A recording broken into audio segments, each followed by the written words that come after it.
What is going on, everybody? Welcome to this episode of Ghost in the Night, a paranormal and true crime podcast. Tonight, we are going down the true crime. That's what I'm thinking about. I can't speak because I'm so excited about this episode. I'm so excited. Yes. And I just can't hide it. We are covering the worst Christmas ever, the disappearance of the Sodder kids out of Fayetteville, West Virginia, my home state. That is why I wanted to cover this. Country road. This was brought to us. My mother actually brought this to my attention. Uh-oh, I've lost the mouse. Uh-oh, mouse is not working. It's on the other screen, I'm telling you. I found it. I found the mouse. But this is an interesting case. It could be one of the most interesting abduction stories, or it could just be a tragic story. We don't know. And let's be honest, we will never know. But we will get into that momentarily. We want to thank everybody that has joined us in the live stream. And if you're catching this after the fact or on your favorite podcast app, we do record these live on Sundays, these particular episodes, and we also do a bonus episode every Wednesday as well. Yes. So head on over to the YouTube channel and subscribe, and you can join in the fun and interact with our lovely fans that, I shouldn't say fans. They're family members at this point. That interact with us in the chat rooms. It's always a good time. We actually spend more time reading the chats than we do doing the podcast, so that's always a good thing. Yes. Anything you want to add before we get started? I'm just over here fucking hashtagging Twitter. Yeah. Well, why don't you get that done? We'll get it rolling. I'm ready to go. I'm ready to do stuff and things. Let me wet my whistle my wet, all that happy shit. Whistle while you work. We will get into the Sodder kids. All right, let's see if this Twitter twat. Twitter twat. Twatter. Twatter. Twitter, twatter, whatever. I don't care. All right, you ready? I'm starting. Yeah. I'm starting with or without you.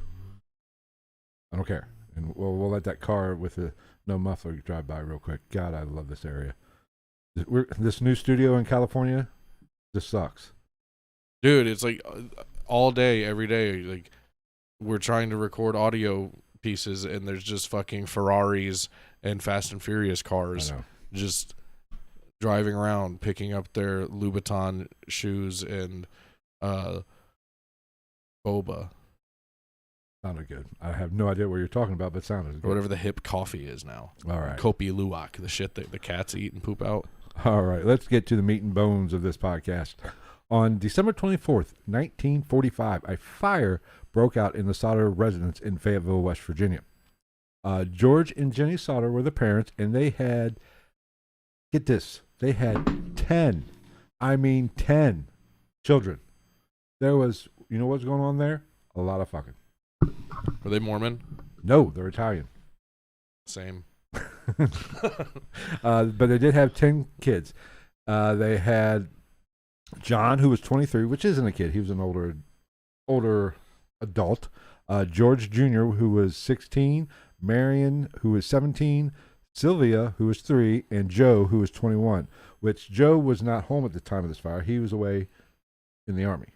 He's 21, yeah. Yeah, he was over there fighting them Nazis, which, as we know, this was about 3 to 6 months after the end of the war, depending on which part of the theater you want to talk about. Yeah, this family had a hell of a year. Yeah. They also had, let's see, where am I at? Oh, Maurice, who was 14, Martha, who was 12, Louis, who was 9, Jenny, who was 8, and Betty, who was 5. Betty? Now, let's, before we get into the fire, let's go over the background of George Sodder. Because I think we need to get where he was from and all that shit. Like Was he an iron worker?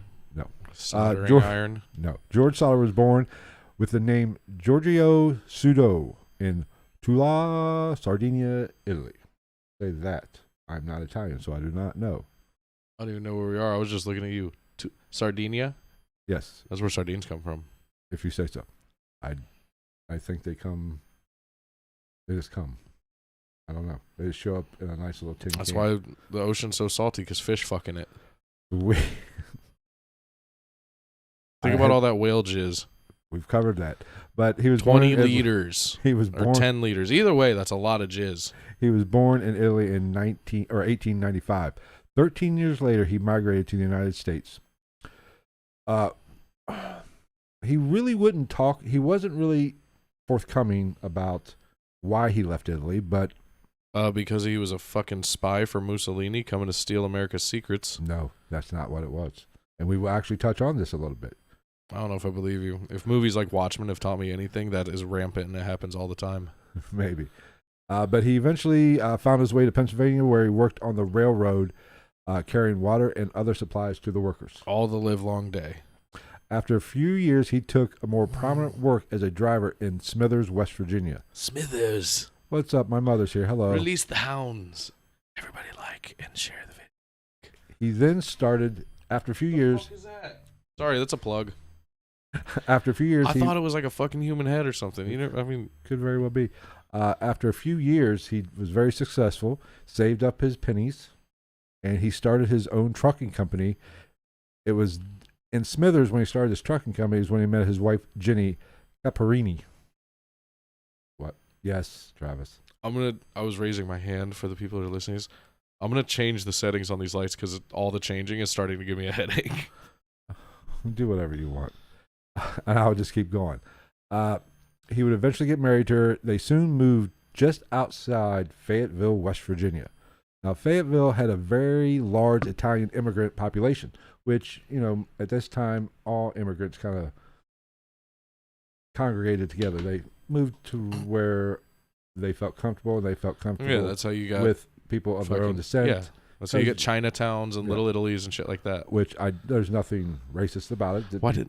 Go ahead. There's nothing racist about it. People just, you know, when you're coming to a new country, you know, you might not speak the language. There is a level of pressure from the outside as well. Right. Once it starts, they're like, stay in your place, or you fucking fuck off, oi. But why didn't they just call it Littlely? I do not know. Dude, it's like it's branding. It's all branding. There'd be little kids walking around with Littlely New York City shirts everywhere. But I don't. I pizza Littlely. Like I heart and I don't know. I don't know what to say. I don't know what to say. But anyway, like I said, Fayetteville had a very vast immigrant Italian population, so they were comfortable there, so they moved there. It was in 1923 that they started their family, and their first child was born at this time in Fayetteville.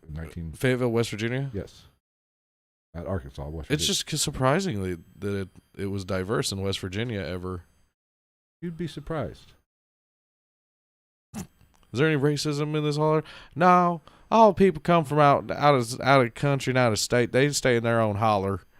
That's the only difference. You have Chinatown in New York City, but you got like Ching Chong holler in West Virginia. I'm allowed to say that.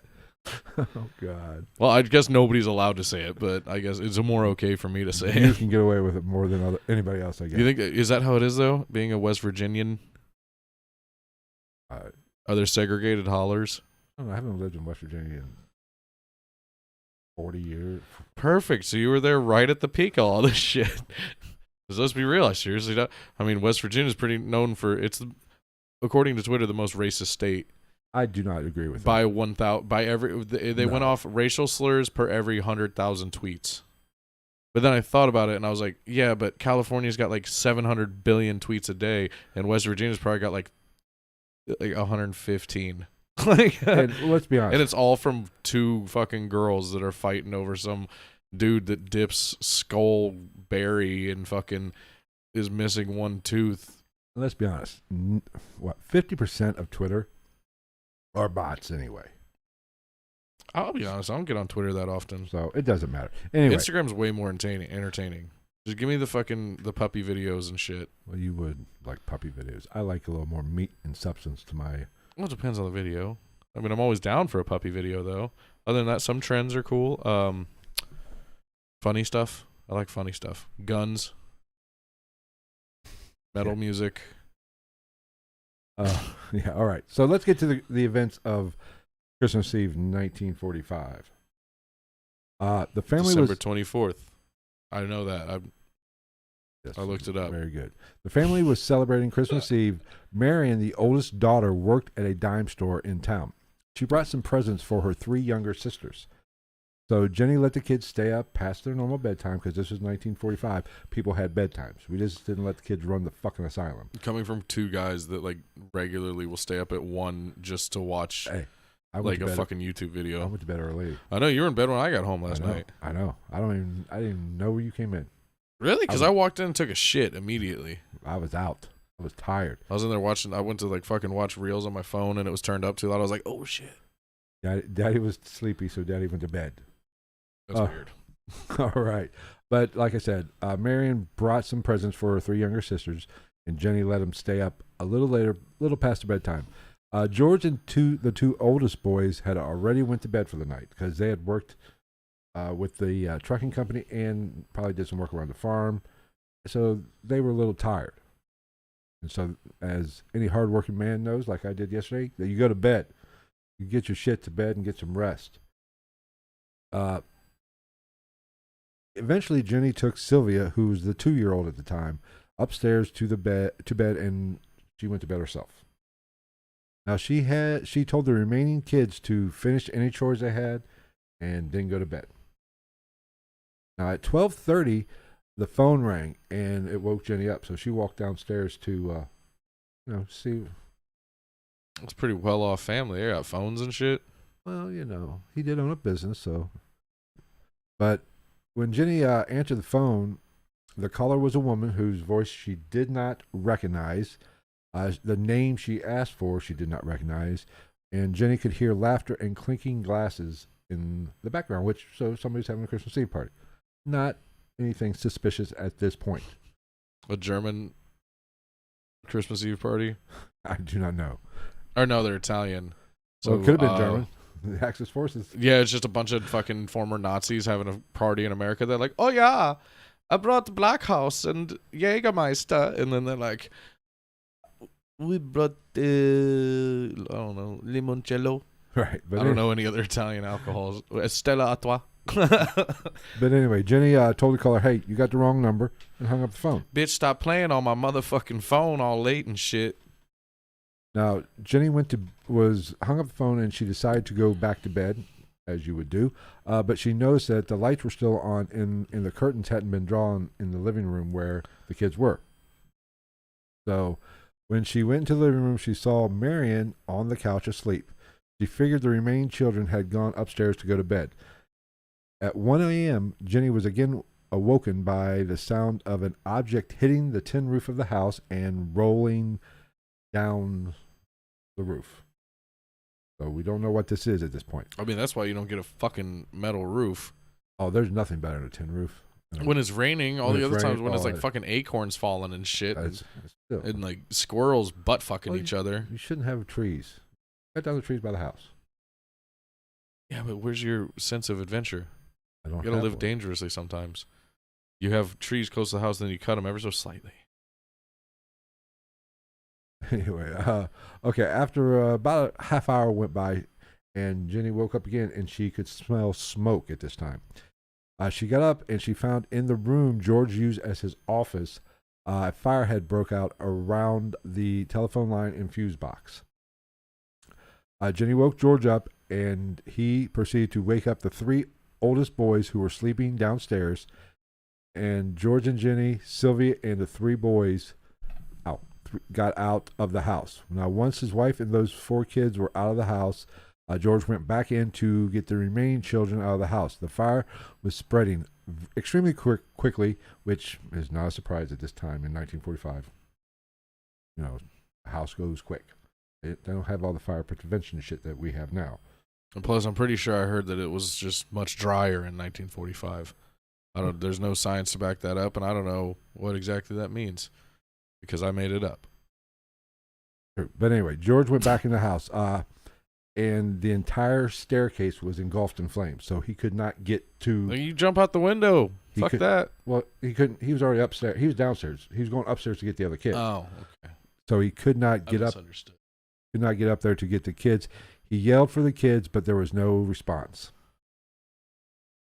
Now, Yeah, there's a fucking fire. Like, they're probably jumping out windows. Well, you would think, or you at least with kids this age and younger, you think you would hear some screaming. This is why you need a collie. Border collie? Anytime. No, a collie. Lassie collie. Collies would not let this happen. Or a golden retriever. Oh, I just thought Lassie would just, keep you from falling in wells. I mean, it's any and all emergency. Lassie is equal opportunity lifesaver. But you would think that in this fire, you would hear the kids, there would be some screaming. There would be frantic behavior trying to get out, you'd hear something, you would think. Unless they're asleep. And they weren't awoke. And then they inhaled the smoke and then they killed them. That's very possible. And that we were going to touch on that a little bit later when we get to the conspiracy part of this episode.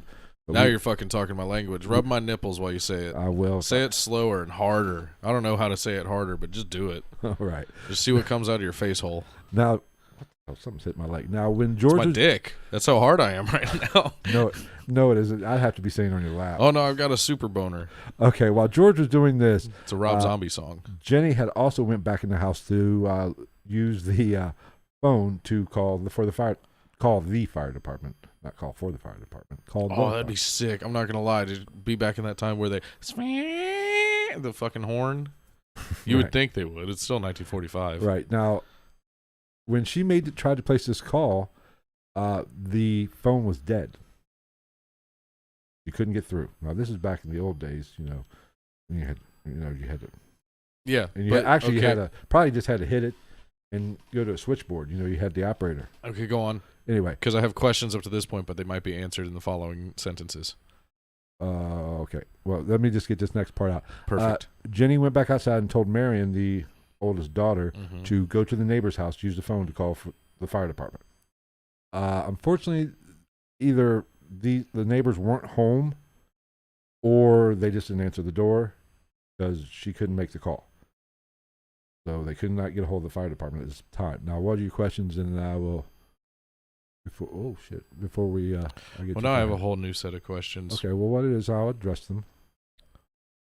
One's a suggestion. What?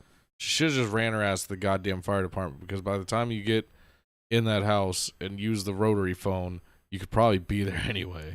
Probably not. They were 2 miles away. I think their house was about 2 miles outside of town. That's what you get.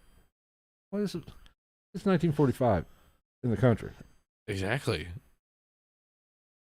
If you live in the country in 1945, you just have to accept that you're going to die if anything happens. Very true. But the house is getting burnt to the ground. They'd be like, I stubbed my toe.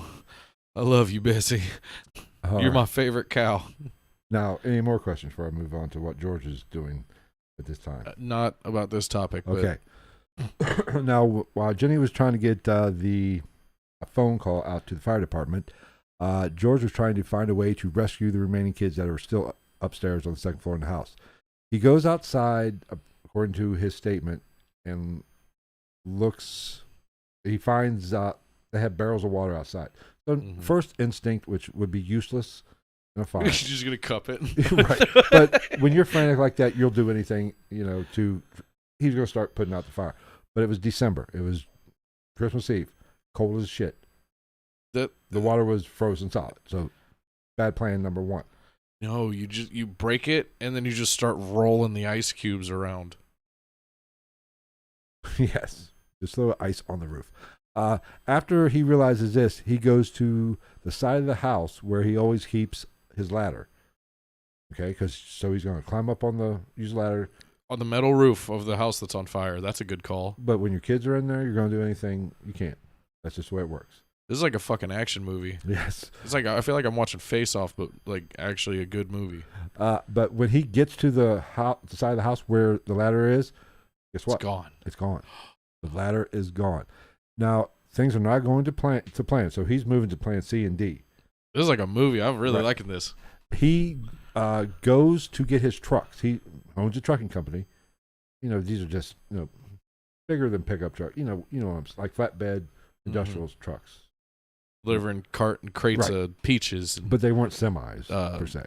Fucking, I don't know, Vienna sausages. Right.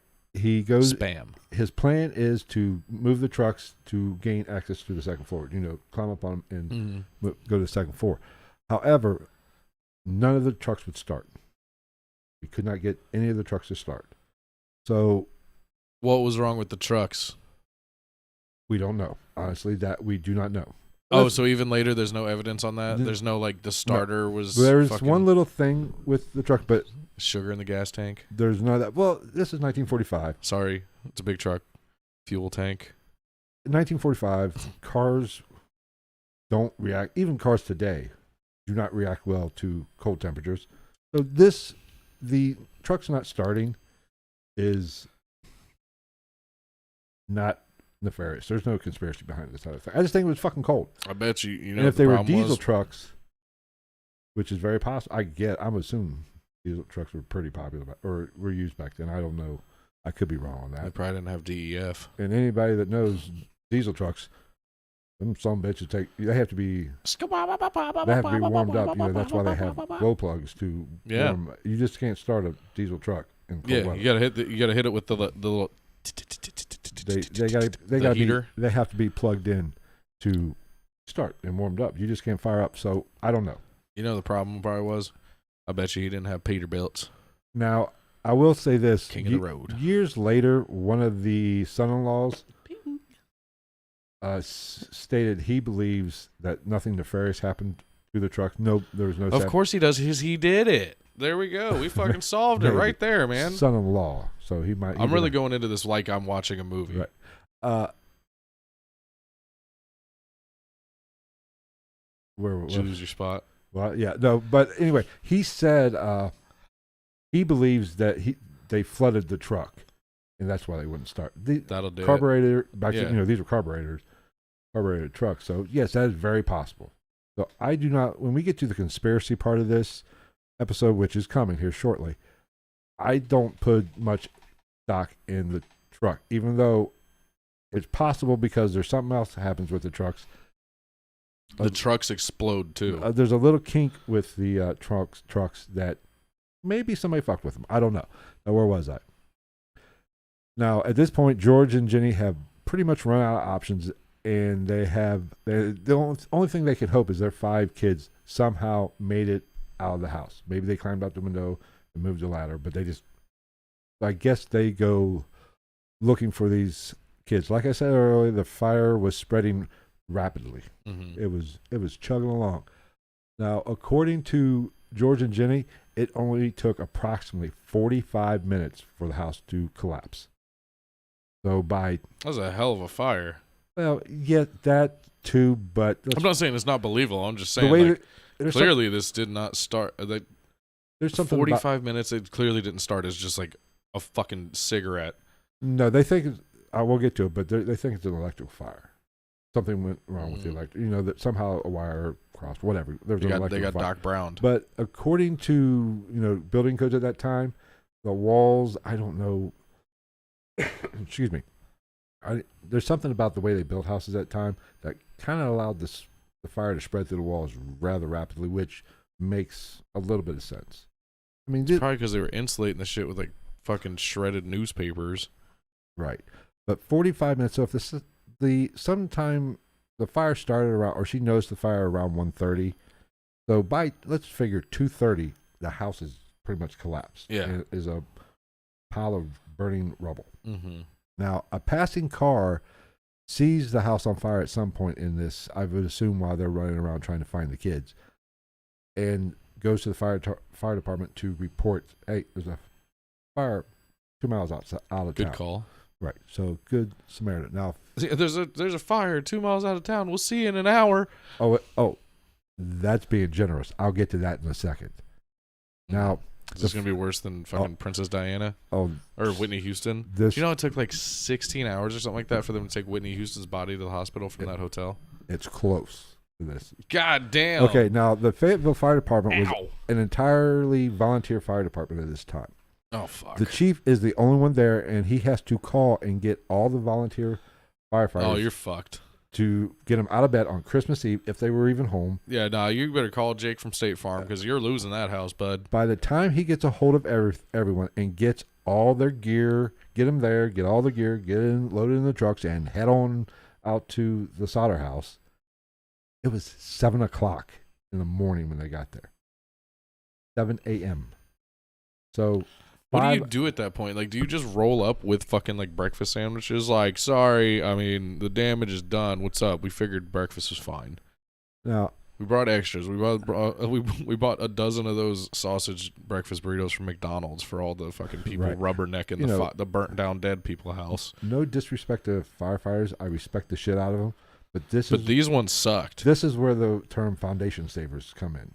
Oh no, that's all that's left. Yeah, go house. Firefighters. They're fucking great.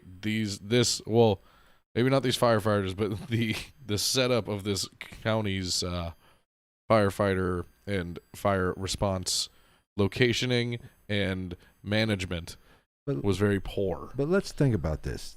So they had the Sodder, George and Jennie, the Sodders, and the 4 kids that survived.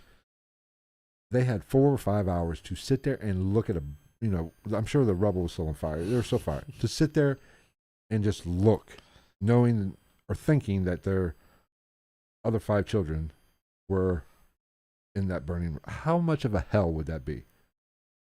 I could not imagine. I mean, the hell, the fear, the frustration, and all that would be going through their mind.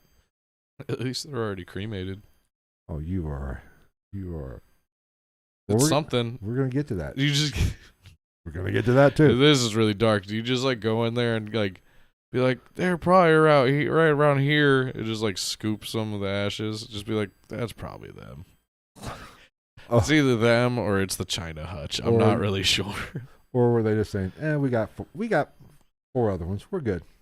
Yeah, the kids are fucking bawling their eyes out, and the parents are just like, I'm glad we got out of there with half of them. Like, you see, honey, I told you more was better.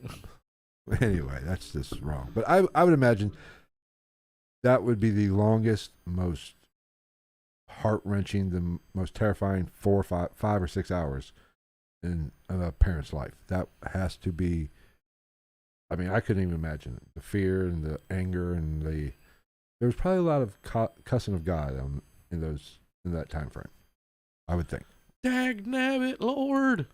Now let's get to the fire department and their investigation. And was there one at all? Very little. Of course, like I said, this is 1945. How much? A lot more than you think. I mean, look at Villisca. They had fingerprints during Villisca. That's true. The investigators ruled that the house burned down because of an electric fire that started in the walls. The report also states that the 5 children died in the fire. But this is where things start to get weird. Okay? Now, during the entire investigation, they never found any remains inside the rubble. House fires don't burn that goddamn hot. We're gonna get that. We're gonna get to that. I mean, they might, but for all of them, trust me, I'm gonna cover that. Not one bone fragment or one tooth was found. Yeah, okay. Some remains should have been found in that house. If those, you would think so. I mean, I don't know. Even when when it comes to this point, the Sodder family, George and Jennie, they don't think the 5 kids were in the house because there's no remains found, and so naturally they're clinging on to the hope that their kids are still alive. I believe Jennie goes to a mortician, and she asked them about cremation, and the mortician basically says when they cremate a body, it's right around 2,000 degrees, and there are still pieces of bone and teeth left. They have to manually ground those up before they give them to the family members. So unless this fire was burning extremely hot, you would have think that they would have found some sort of remains. Okay. Now do you think it's true that they cremate bodies multiples at a time and shit like that?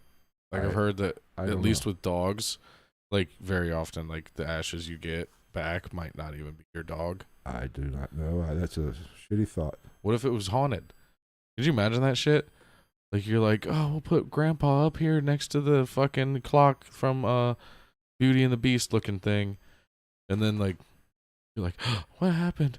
I think Grandpa's haunting us, but why is he being so scary and knocking things over in the middle of the night? And there's just some random guy that you've never met before, like, bitch, my name's Greg. Right. Now, where were you? I died in a fucking schmelting accident. So basically, the fire department rules an electrical fire started in the walls due to faulty wiring. We're going to cover that in a little bit too. And the police department naturally comes out and does a little bit of an investigation. What? If you said we'll talk about that too with the faulty wiring. If you tell me that there's no electricity in this house, that would be the perfect fucking cherry on top. That would be funny. But they died in an electrical fire. What caught on fire? We're still trying to figure that out. There's not actually electricity. It stops at the street, but all signs point to electrical fire within the home. Okay, where was I at? Shit. Okay, now the police come out and do a little bit of an investigation, a few days later. Now, what they find is that the phone line was not burnt, or it wasn't burnt. They found that it was actually physically cut, not melted and then split. Yeah, it's a fire cut. Haven't you ever heard of that? Yeah, sure. Straight edge fire cut. Yeah. It was actually snipped. Fire snippers. Yes. Like, like how they draw pictures or draw fucking flames on a Harley Davidson or like a hot rod, and they come together kind of like a crab claw? Fire snipper. That's what that was. Just the natural formation of the fire doing what it does. Can't stop it. Can't stop the elements. Yeah, that's a good point. I like it. I like where you're Fire snippers. We've solved it multiple times. We have. Now, during the police investigation, they actually arrested a man who they thought was on the property. And what they arrested him for was they caught him with a block and tackle, which is basically a pulley type lifting system. That's what I call my nether region. You want to see my block and tackle? Yes. Apparently, he had stolen it from one of George's trucks. Son of a bitch. And he confessed to the robbery, but he said he had nothing to do with the fire. And he stole these during the fire. He took advantage of the frantic nature of what was going on. I guess saw. You still didn't tell anybody? If you're gonna steal their shit, at least be like, "Hey, call somebody. Are you stealing that?" Because it's for 1945. If you're just stealing shit from a truck while there's a fire, they're gonna be like, "You stealing that?" Yeah. What's your name? Why? Because otherwise I will not be able to get your information to the police to catch you, and you will go forever free on what you're doing. He'd be like, fuck you. My name's John Wayne, bitch. Shut up. Let me get my block and tackle. I'm trying to get this hand drill too, but I don't know if I got time. But apparently not much. I couldn't find much on this guy. It's just a report of him confessing. I could not find the fucking what was the restaurant in West Memphis? Was it Zaxby's or some shit? Oh, Bojangles? Bojangles. Yeah. Bojangles. West Virginia version of that. Oh, whatever. That guy, nobody that just disappeared. They're like, he done a thing, but we don't know where he went. But he gone. That boy gone. The police department, nothing seemed to come of this. Even though he confessed to the crime, he said he didn't start the fire. He just used the fire. Share the video. It was more of a crime of opportunity. He saw the fire and decided to That's fair. Which is plausible. I would still, even if I was going to do that, I would still probably say something to somebody like, hey, I was just walking by with this block and tackle, going home from work, and there's something going on. You might want to call someone. They're like, oh my God. And he's like, yeah, crazy, right? It's just like, just because it's a movie in my mind. So like, they're like, oh, and they run away and like barely push the door. And you just see his arm like snatch something off the fucking table by the door while he's on his way out. And it plays that like music from fucking Home Alone. I see that. I can see that. That'd be cool. I like it. We should start writing movies. We should. But anyway, where was I at? Okay. But this is where the conspiracy starts going off the rails. The conspiracy? Which one? Because there's like 3 in my head so far. I'm going to add to that. Trust me. We are going to take your conspiracy hard This is on gonna be and a just stroke 3-hour the hell out episode. of it. This is going to be a 3-hour episode. Probably. There is no doubt that things didn't add up with this. Oh, fire. the whole thing? George and Jennie. Really, none of it. George and Jennie never believed their kids died in that fire. They wondered why, if it had been caused by an electrical problem, the family Christmas lights had remained on throughout the fire in the early, or at least in the early stages before the house entirely went, crumbling down. When the power should have been, you would think the power would be eventually go out. It would burn through the wires and go out.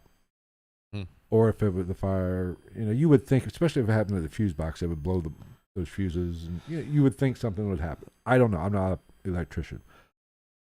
They found the ladder that he went to go find at the side of the house. They found it, where was it? Like approximately at the bottom of an embankment, 75 feet away. So something moved the ladder. Now, back in this time, back in the old days, they made things to last. So this was a tall enough ladder to get to a second story. It wasn't just, a little 6-foot step ladder. It was one of those bigger ladders, Yeah, one that we would not climb now. To. Right. So wind would not blow that unless a tornado went through there, 75 feet. It sounds to me like somebody moved that ladder. Now, do we know? What? Was it El Nino? I do not know. I did not look into the weather. That's a piece of information that would be very valuable. As we covered earlier, the phone line had been cut sometime between fire snippers between 12:30 and 1:30. We figured we'd debunk that one. Jennie answered the phone. Phone was working at 12:30 when she got up to answer the prank call from the drunk Germans clinking their glasses. We're going to burn your house down, you stupid bitch. What was that? Does somebody have my grenade butt plug? Throwback. Like I said, the thief did confess to cutting. The thief he confessed to cutting the phone line too. Motherfucker, no. What the fuck? How do you? If you confess to cutting the fucking what? Well, he said he confessed to cutting the phone line. He said so they couldn't call the cops if they caught him fucking breaking into his truck? No, he thought it was the power line.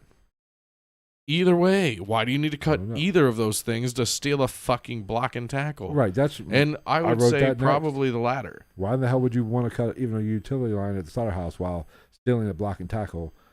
Just get in and get out. Yeah, I would assume he also stole the ladder.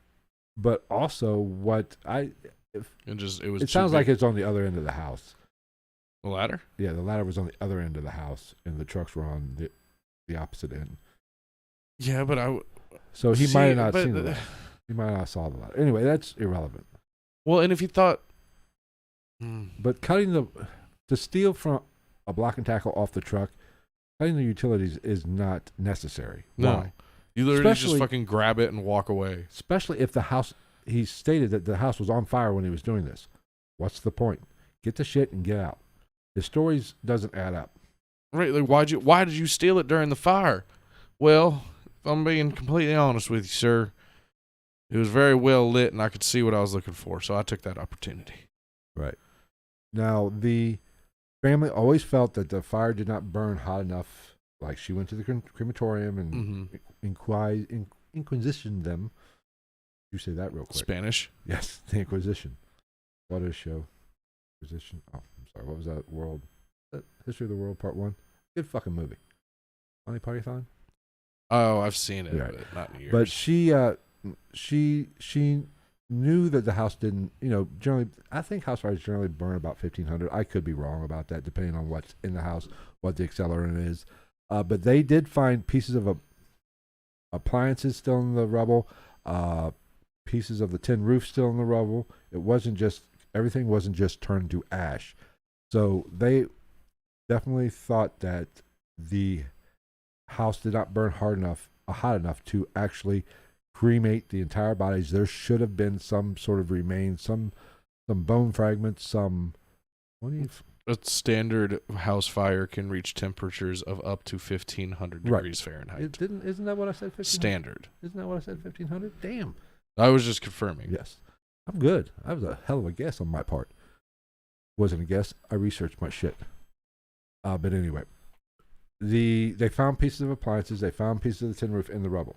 So we knew it didn't burn Melt the that hot. wires. There should have been, I'm sure it probably melted the wires, but there should have been pieces of bone, some remaining. Oh, you're yeah. At this time. George personally felt that the trucks were messed with, and that is why they would not start. Like I said earlier, however, one of George's son-in-laws told the Charleston Gazette-Mail in 2013 that he had come to believe that the Sodders and his sons might have actually flooded it in their haste to move the trucks, which that's very plausible. Right. Your fucking house is on fire with your children and brothers and sisters in it. I would say that's very plausible. Now, apparently, George was not the most popular person in town. It always goes that way. Everybody that dies is there. Everybody's like, he's kind of a dick. And this next part kind of confuses me a little bit.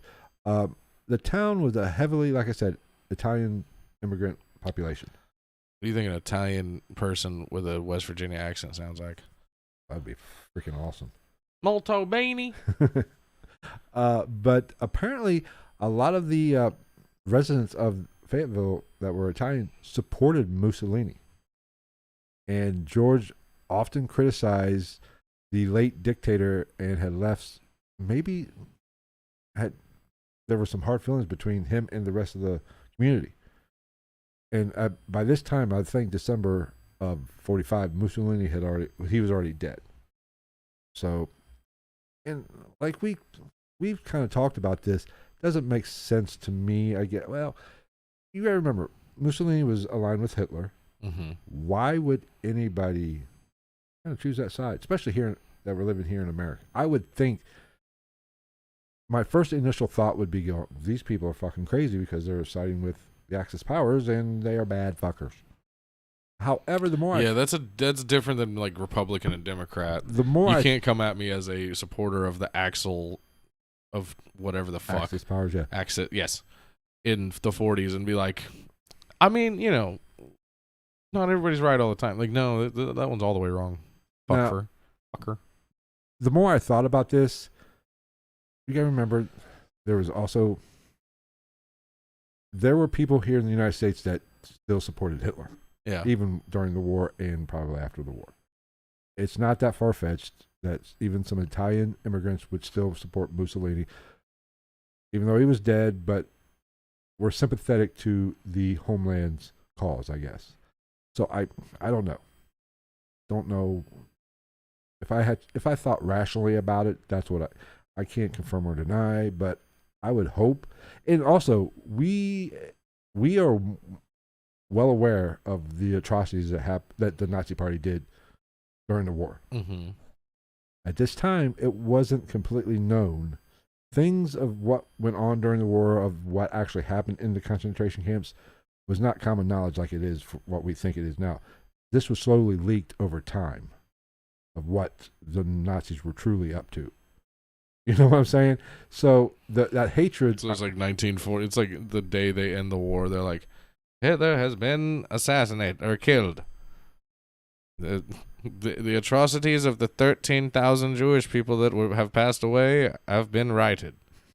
And then, like, as the days go by, that reporter's like, fuck. Right.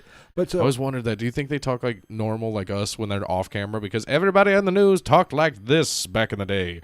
They always had a little bit of an inflection. Or do you think they literally were like, I'll have a Tom Collins, please. And can I also get a steak medium and some potatoes? Thanks, toots. Right. But my point is, maybe not everybody was completely, fully aware of the atrocities at the Nazi parties. And I'm sure that the Mussolini clan probably helped with. Probably not the coolest people. Right. So I give them a little bit of a break there. So I don't know. This is very possible that there were odds. They were fighting between the Sodders and the rest of, or a majority of the Italian immigrant population of Fayetteville at the time. Now, let's go a little bit before the fire. Some strange things happened prior to the fire that need to be discussed. In October of 1945, George was visited by a traveling salesman selling life insurance for her, and the life insurance salesman wanted to sell him life insurance for his kids, which is common. People do have their kids in. Do. The kids, or they do have their kids in insured. That would have been really handy back in like the 1700s. Yes, but the payout, they would have lost money. I mean, if you're fucking, what, you put in the one straw penny a month and then you get like a fucking 300-pound hog. Yes, something like if that. one of them passes, I mean, that's back then. That's a good deal. Right. Now, George, this insurance salesman, George kind of said, "You know what? I'm good. Thanks. Get to stepping, bitch."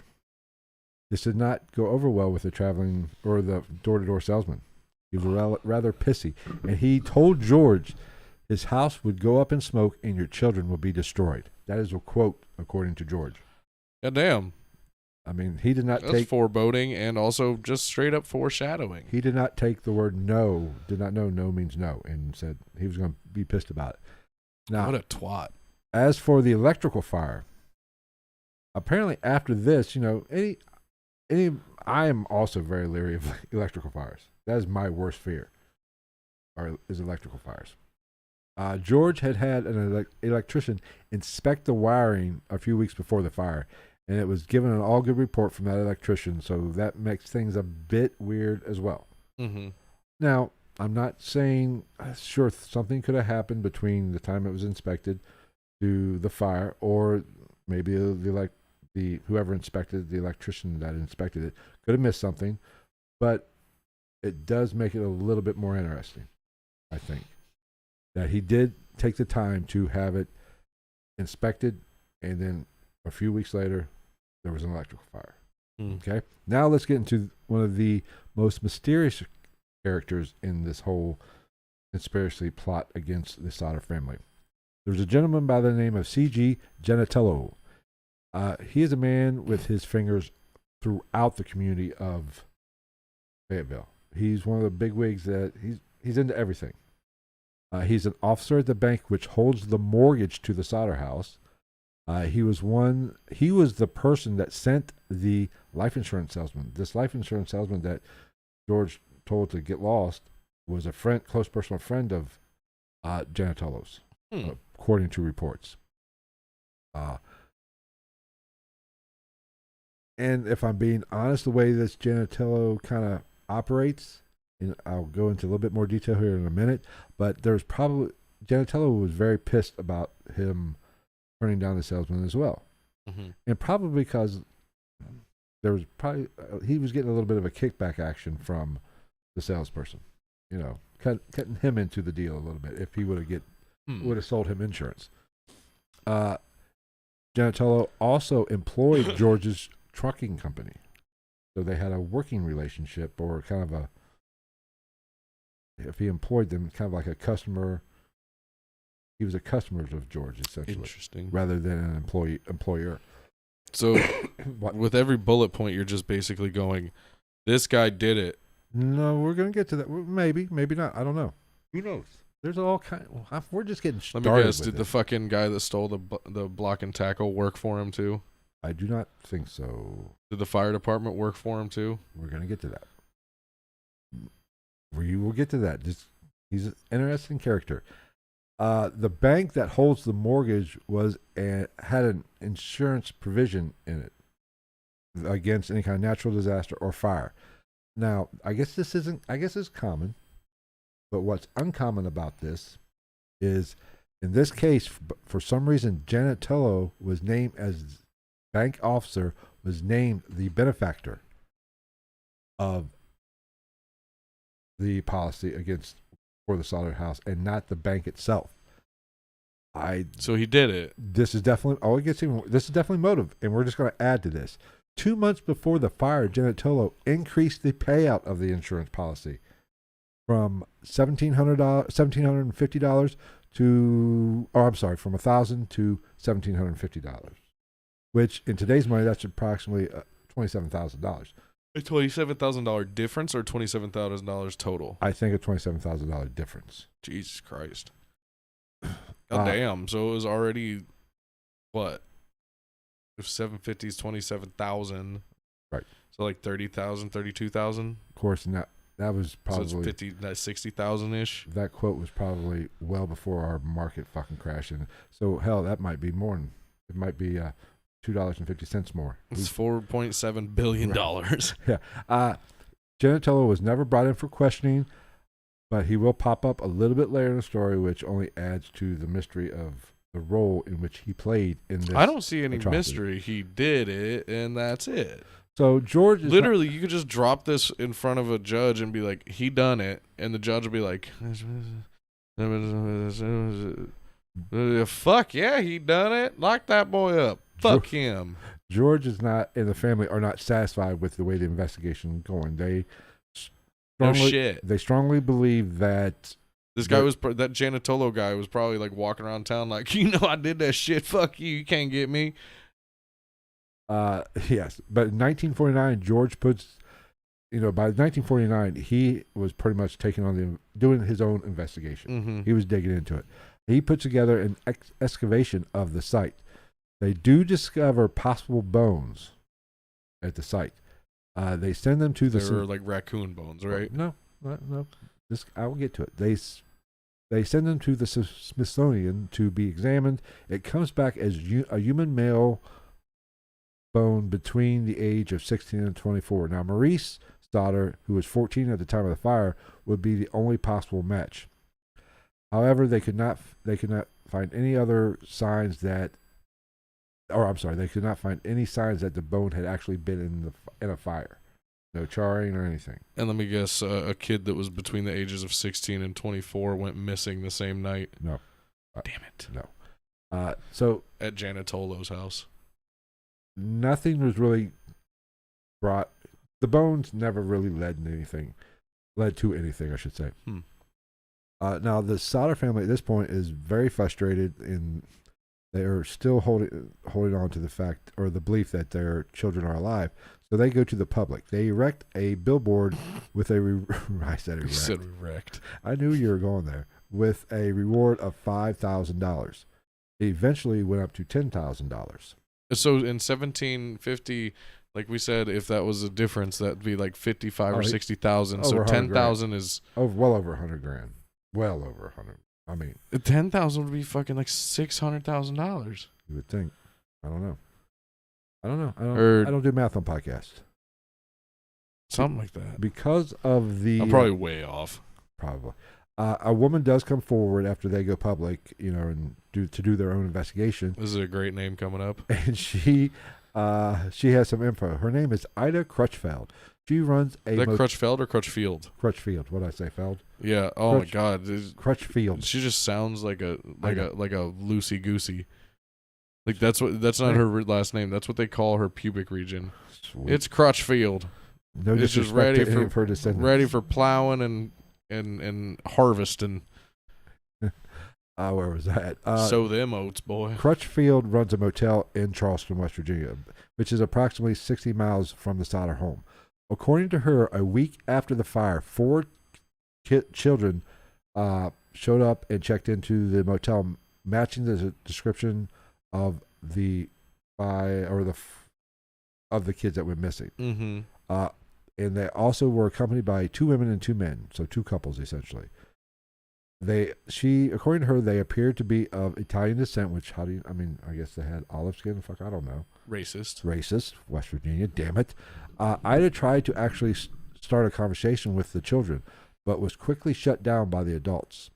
Now, No. You don't talk to my child. Yes. My child talking to you. We have the spaghetti and the Mario Brothers mustache. In the morning, she went to check. They had already left. So they did like how you do when you rent, just to hit it. You don't even bother checking out. You just leave the key and go. Yeah. That's apparently what these kids, or these 4 adults and kids, did. They just left. She thought... what was the checkout process in 45 anyway, other than just leave? I don't... Probably. Like, y'all shit on anything? Mm-hmm. There's poop everywhere, ma'am. I am so sorry.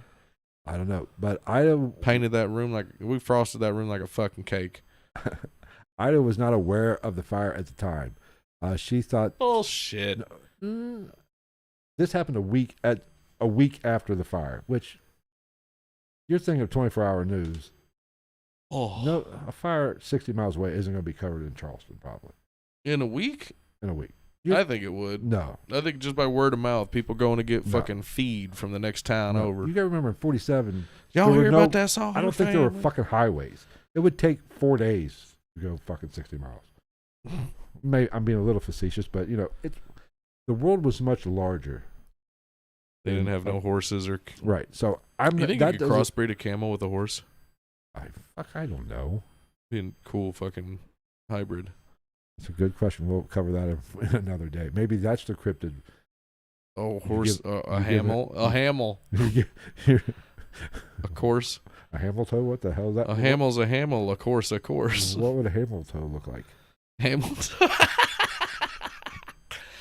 Okay. She really didn't think Ida. I'm talking about again, not hamel toe. Ida. Hamel toe. Oh my God, I feel a meme coming on. Ida was not a vagina that's blurred out with like a little Mark Hamill clitoris, Hamel toe. Yes. Ida was not really that interested in the fact that they were gone in the morning. What struck her the most was really the fact that their reaction when she tried to interact with the kids. Now, another woman came forward and said that she saw the kids in a car with Florida plates. And then another woman came forward and said she saw the kids in a diner between Fayetteville and Charleston. According to her, the kids were in the diner the night after the fire.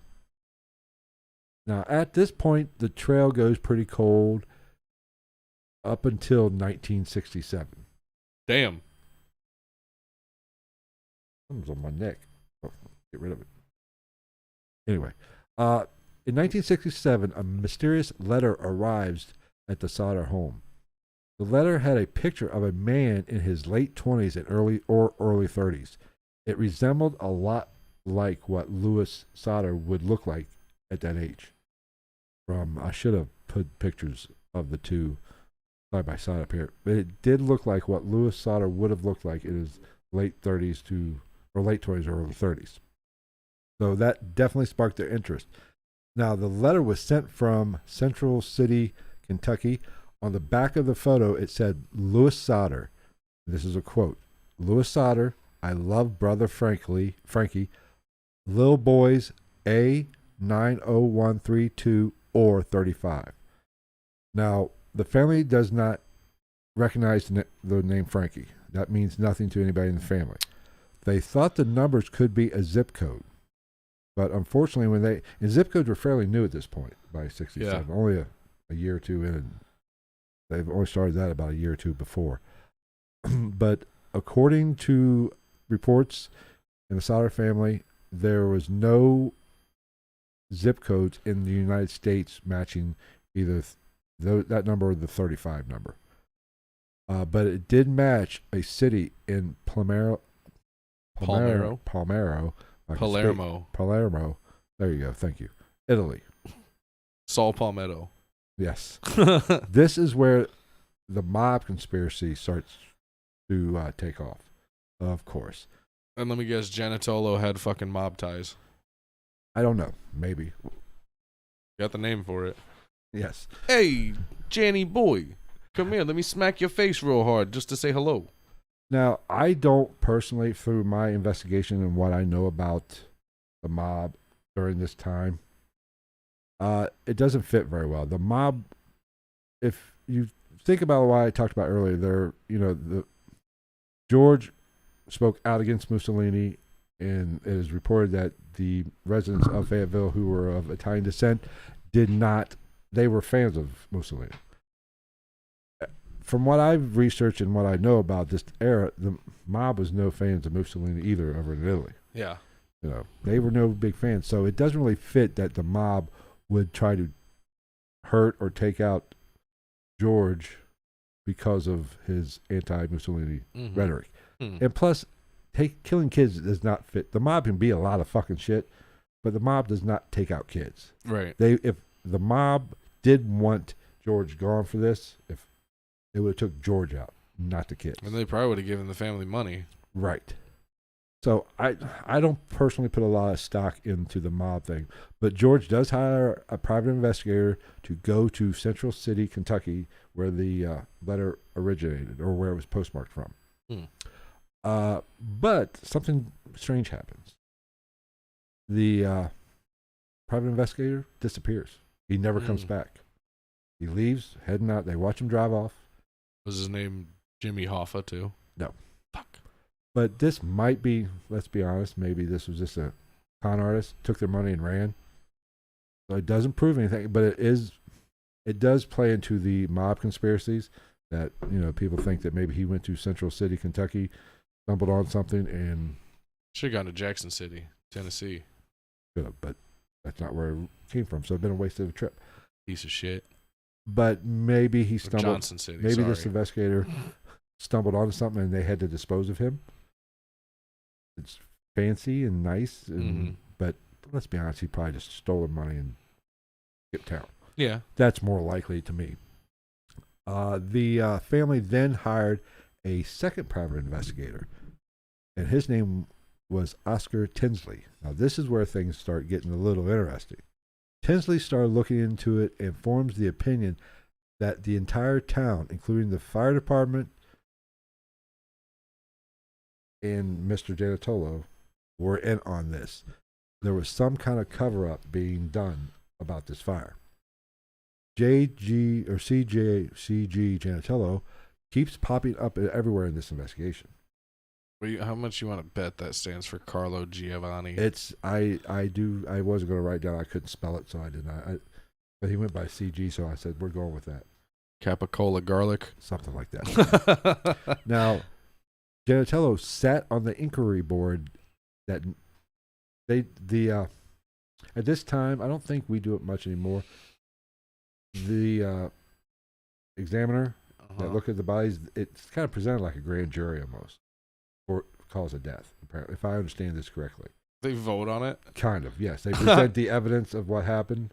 I guess the ME presents it, and they vote on it, and this board signs off on the death certificate. They're just sitting there around these bodies with a Slim Jim, like.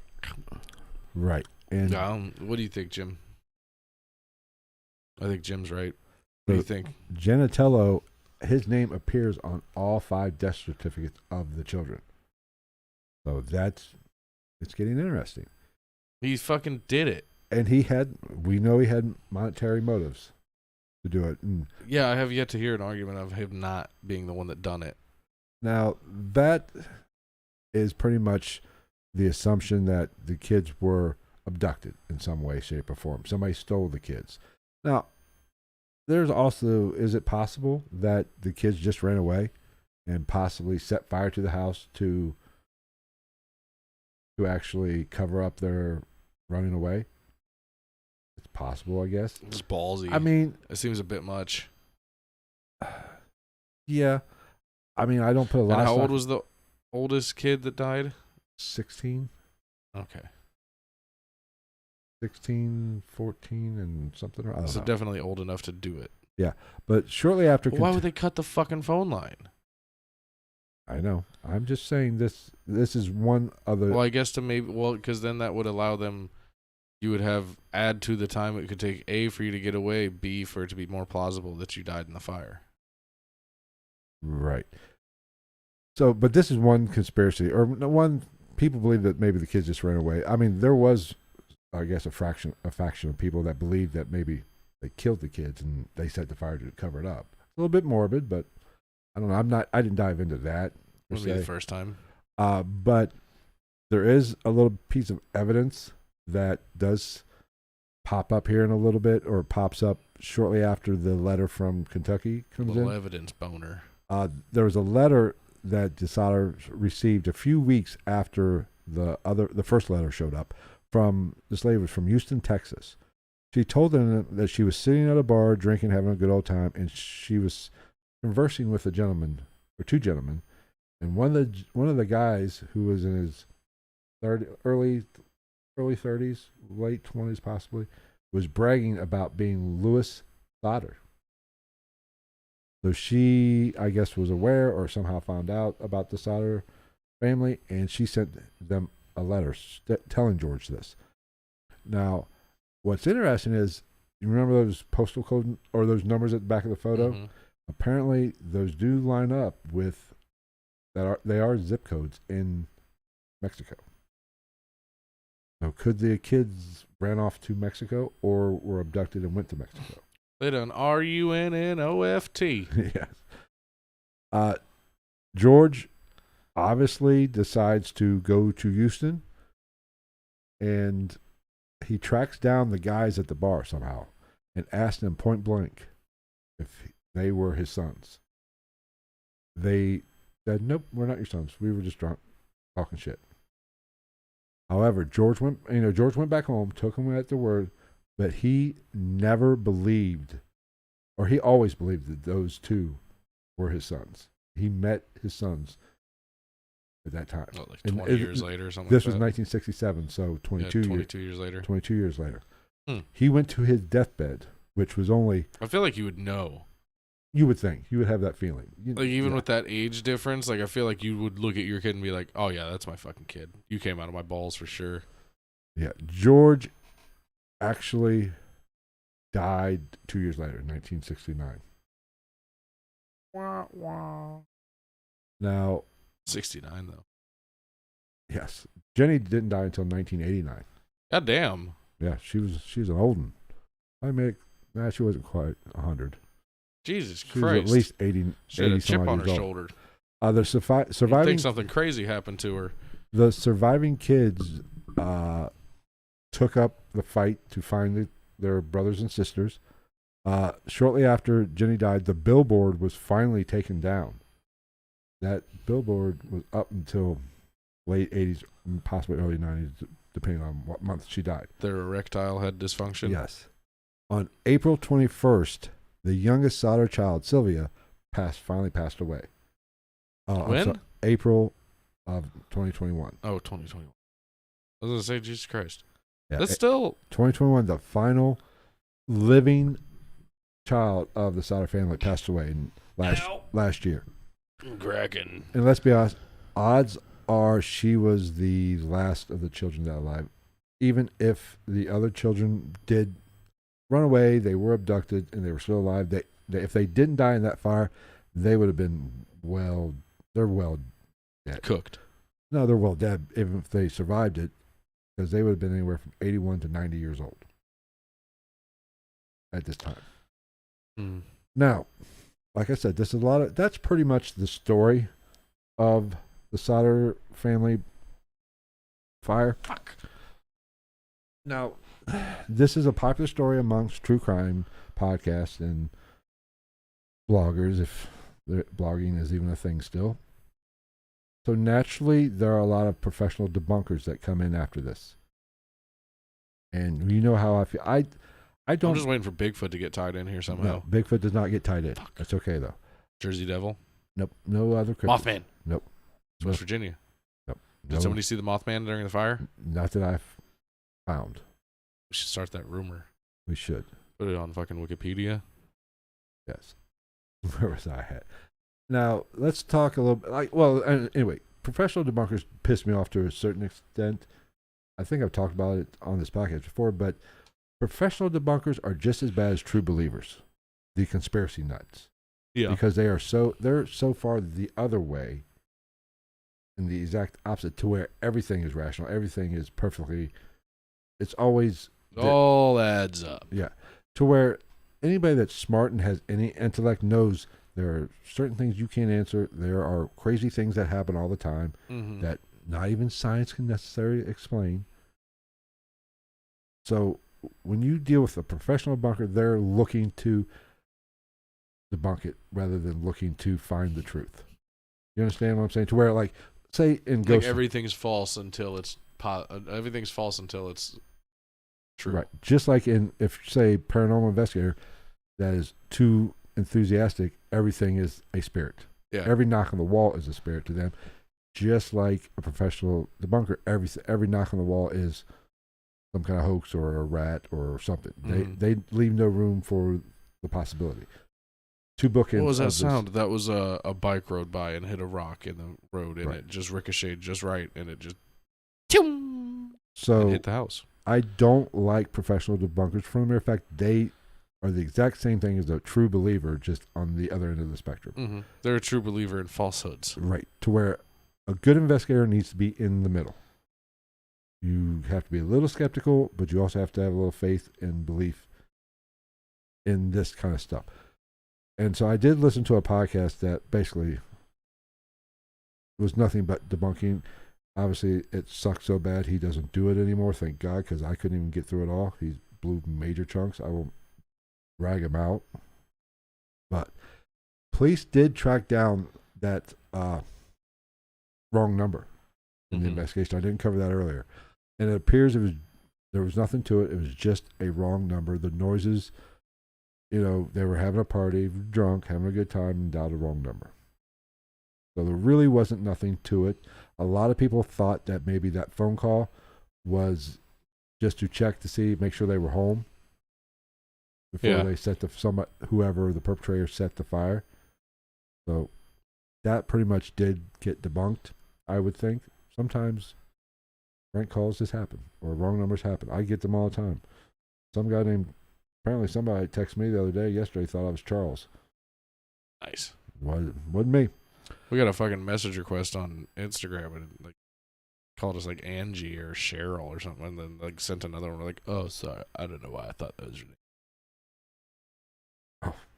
Oh, that reminds me, before I get into this debunking. You got some dick pics? No, remember we were talking on one of the What the Fuck Wednesdays about the catfish? Yeah. Somehow, I would assume it's the same person, sent me a text message. I don't know how they got my phone number, first and foremost. And I know it was the same one because they sent me the same pic that they had sent. The last catfish? Yes. I'm like, I was looking at, I ain't answering that shit. Remember me? My name's Ted. I mean Christina. I was like, fuck that. I ain't answering that shit. Sorry, you got the wrong number. My name's Caramel Macchiato. What's up, Daddy? No Phil here. You go away. And so you call him, it's hey, good looking. I look. She watches the podcast. No, it's me. That's what it is, dude. It's all these. Man, it's been happening a lot more since we came to LA. I don't know. I don't know if it's easier for him to get to us. Man, this brickwork is so well done. Yes. Now let's talk about the noise on the roof. The guy that built Ben Affleck's house did a great job putting these bricks up. Let's talk about the noise on the roof. The fuck? Oh, that's that plug again. Now we talk the fiddlers on the roof. No, we talk about Jenny waking up to something rolling down the roof. Now the family felt that it was some kind. Tom Cruise from Mission Impossible. Yes. Send in the short guy. He's got this.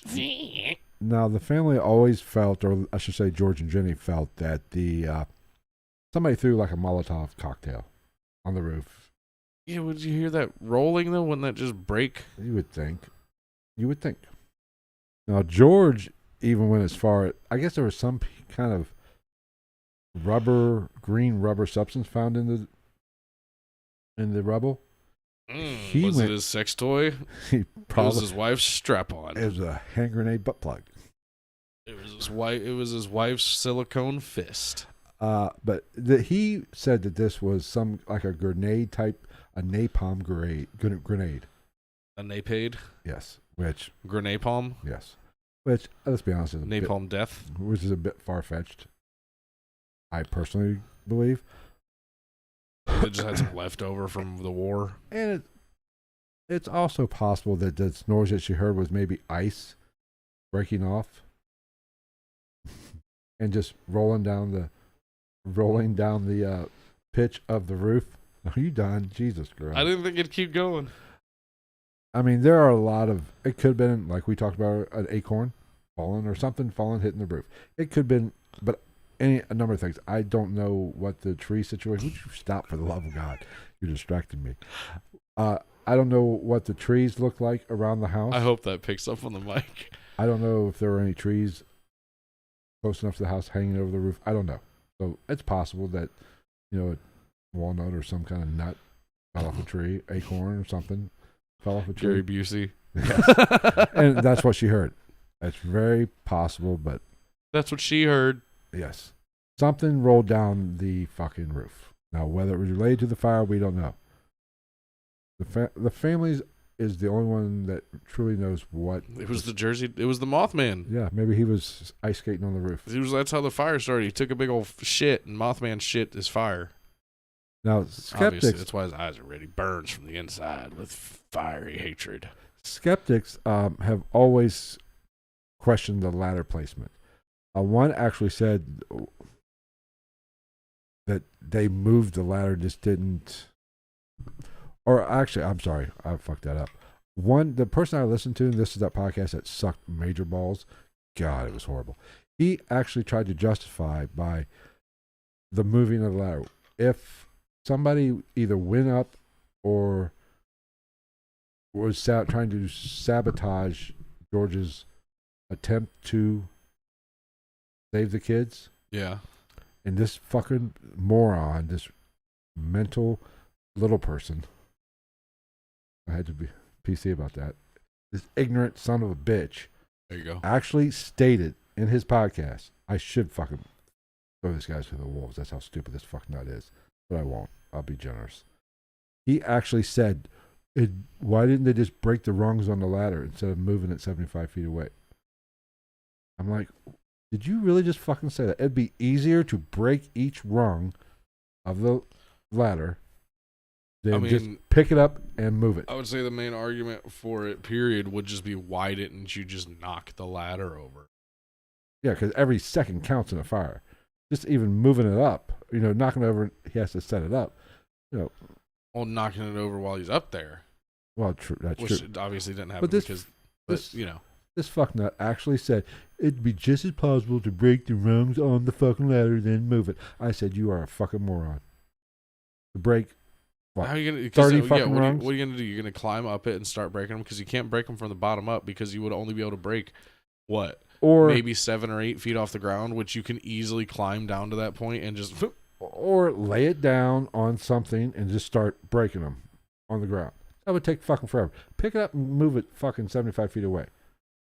That'd be much fucking easier. But that goes to the point of how fucking professional skeptics look at things.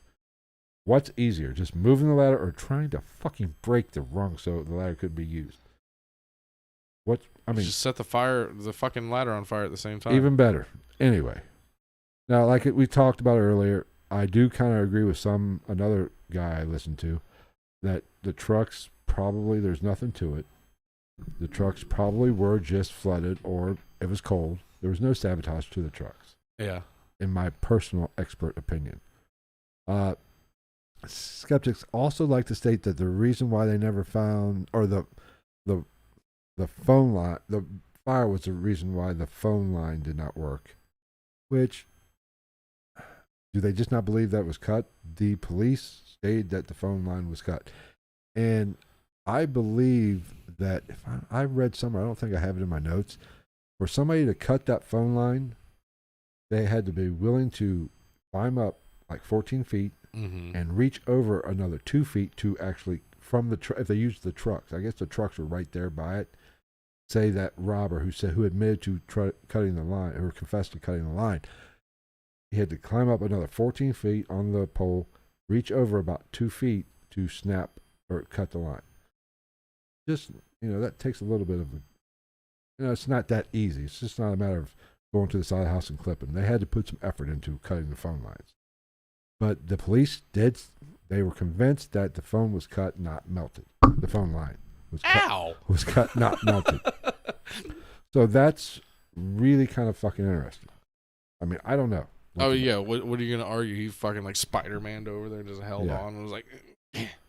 Now, like he had Xena's thing. You remember know what I'm talking about? Right. Xena had that circle blade that she threw at motherfuckers. He just had... Bing! Was he Australian? I don't know. Was this an Australian gentleman? I do not think so. Had a boomerang? Those never Or a work. bullwhip? Those never fucking It was work. Indiana What, you Jones. think it was Indiana Jones? Jesus Christ. It was Indiana Jones. Okay.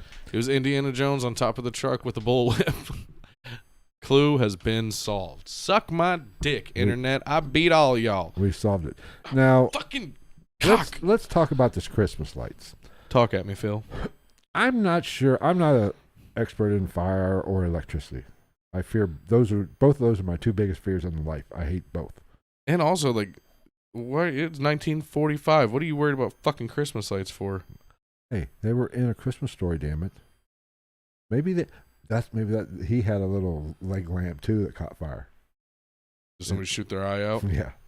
With their Red Ranger? And that's how they cut the phone line with a they used a Red Ranger, whatever the fuck, to shoot Red the Ryder BB gun. Man, see, this is why you come here to the Ghosts in the Night, the GITN studios, right here in the heart of LA. Is because you get the nitty-gritty details, and then you get down to the facts of it, and you solve fucking cold cases. This is what we do on a daily basis. Where was I at? We're gonna do Bruiser Brody next. When it gets to the lights, we should do a wrestling show sometime. We might do like Bruiser Brody or some shit like that. Yeah. Oh, that murder or yeah, that would be a cool true crime one to do. Actually, I'll dress up like Bruiser Brody. Excuse me. You gotta be like Dusty Rhodes. Oh, that hurt. That hurts. Anyway. Gold Dust. You gotta be. We'll paint your face and everything. Put you in a fucking vinyl suit. Well, that'd be hot. Oh, I don't know. What do I be like? Rikishi. I'll be Rikishi. Anyway, getting back to. I'll get a blonde wig. I'll just go shirtless. Getting back to the lights and fire and the electricity and the fire. It kind of makes sense that in a fire maybe the electricity would go out. Especially if it's an electrical fire, it'd burn through the wires pretty quickly if it was in the walls, and the lights would go out. But there are some people that say that lights have been reported on during fires. It's not that uncommon. I don't know. I'm not an expert. If we have any firefighters listening to us, we're electricians. Send us an email at gitmpodcast@gmail.com. Or just say it in the comments. Yeah, or do that. But I don't know. I mean, it kind of makes sense. Well, that motherfucking ice cream truck has been here for a minute. Man, the kids are getting some ice cream. But I don't know. It's kind of like Eddie Griffin or Eddie Murphy. He said, "I got ice cream and you don't, 'cause you're on the welfare." What are they talking about in the chats? Us doing absinthe or drinking absinthe. What do we look like? Dorian Gray? Didn't he drink absinthe? Probably. I think it was in the what was that show you made me watch with Josh Harden?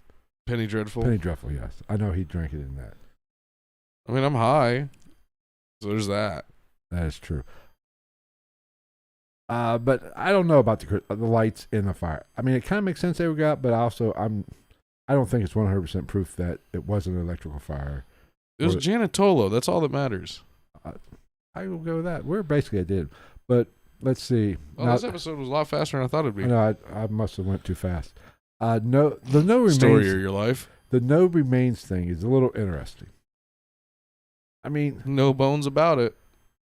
I don't know how. How was the excavation? We weren't there. We don't know how in depth they went. I would imagine it is kind of hard to find bones in the rubble. You'd have to sift through every little bit, almost like an archaeologist with a little screen thing.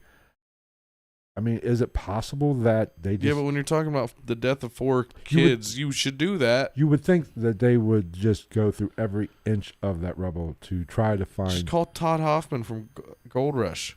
Yeah, they love shit like that. Shift that shit right out. Be like, oh, run it through the sleuth. Black gold. So, I mean, I guess it's possible in 1945 there was maybe a lack of effort, or they didn't have the materials to really, or the technology to kind of do what, like a search, what like we would do today. It's probably much easier today to find remains but let's be honest, this is just a 2-story farmhouse, probably wasn't that big. It's probably it wasn't a mansion by any stretch, or like a plantation house or whatever. In Fayetteville, West Virginia, it was probably just a little 2-story house. So it probably wasn't. It was a double wide. Probably. So I don't know. I mean, I think it's very possible that it is possible they just didn't find any remains. But however, I know if it was my kids, I'd probably be personally going through that shit for days. I mean, just sitting in the fucking rubble and just going through shit. All I see is you sitting in the burnt remains of a house with it's a really sad adult sandbox. Like you got Tonka right. toys and you're like, doo, doo, doo. Oh fuck. Anyway, but I don't. The heat is an issue. There should have been remains found there. There's no way that house probably not get hot enough to cremate and burn the bones and teeth enough where nothing could be found. If the only way it could be is if they were just missed it in the rubble. Now, or maybe this was the same kind of fire that happened in 9/11 too. Yeah, where passport survived. Find a pristine passport that was on the plane from a hijacker. Yeah, that didn't even burn. though it burnt at A almost billion fucking unfathomable degrees. Yes, yes. Nothing to see here. Nothing funny went on. Anyway, so I'm Tune in for that one. I'm kind of torn on about the remains thing. Like Natalie Imbruglia. Yes, I don't have. Is that her? I think that's her. I think it is. I lying naked on the floor. I really don't know about. I would think they would have found remains, or they at least would have continued to look until they found something. I would personally think that, but I don't. Like I said, I wasn't there. I do not know their technique or how long they did it or whatever. Did they just give up after, and they gave it too quick? So I don't know. Now, I think that's about all my notes. There is part of this conspiracy that I didn't cover in my notes I want to get to now and kind of talk about. The Tinsley, the second private investigator, who really dug into the town and really felt that there was some sort of cover-up. That guy definitely wore a Sherlock Holmes hat. Oh, absolutely. Had a pipe. A curly Q mustache. Yes. A monocle. But a pocket watch with an absurdly long chain on it. I didn't make my notes, but we'll talk about it now. The fire chief. Oh, before I get into that. Was Janatolo? No. A lot of people and a lot of podcasters make the assumption that the fire department was behind it because it took them they didn't get there till 5 hours after the fire started. Now, as is tradition, I mean, that's how it works in fire rescue, right? You don't go fucking as soon as you can. You fucking wait 5 hours. I do not think personally that they were dragging their feet from what I know about volunteer fire department. And it's not like I've known guys that were volunteer firemen back in the 80s and 90s. They had their little tone thing, so they knew when the fire was going on. Back then, they didn't have that. They had to actually physically call. So it doesn't surprise me that it took that long to get everybody in and get over there. I don't think there's some grand conspiracy behind that. The amount of time that it took. Now, and I even read on one of the volunteer firemen. Because don't they have to was actually Jenny's brother. And didn't they have to steer the back of those old fire trucks? Right.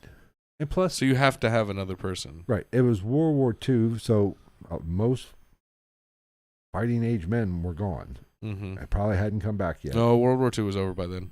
But just a few months. There were probably still some there. And that was still 500 miles away because it takes 9. I'll be, Mama, war's over. I can't wait to see you, give you a hug. I'm going to see all the kids. I'm going to play with the dog. I'm going to help Daddy plow the fields. And I'll be there. I'm in New Jersey. I'll be there, I'd say 2-3 months. Yeah, so I don't lay a lot of fault that they were sandbagging the arrival time of showing up. However, I did make my notes, like I said, but apparently the fire chief did tell a priest, I want to say it was a priest, that he did find remains at the and buried them. Why? This got back to George, and he went and dug it up, and they found what looked to be an organ of some type, like a liver of some type. Upon examination, it turned out to be like a cow liver. When was this? This was a few years. Nah, yeah, see, there's no way. You wouldn't find a fucking organ. Right. But it was a cow liver, and it had not been in a fire. It was just decomposing by being in the ground. For probably a week. So why did the fire chief, I forget his name, go to this length? Was he trying to give Was it He's trying to cover something up, or was it he knew this family was going through it, they weren't going to let it go, maybe he was trying to give them some peace, some closure, so that seems far-fetched. I mean, it seems a little bit far-fetched.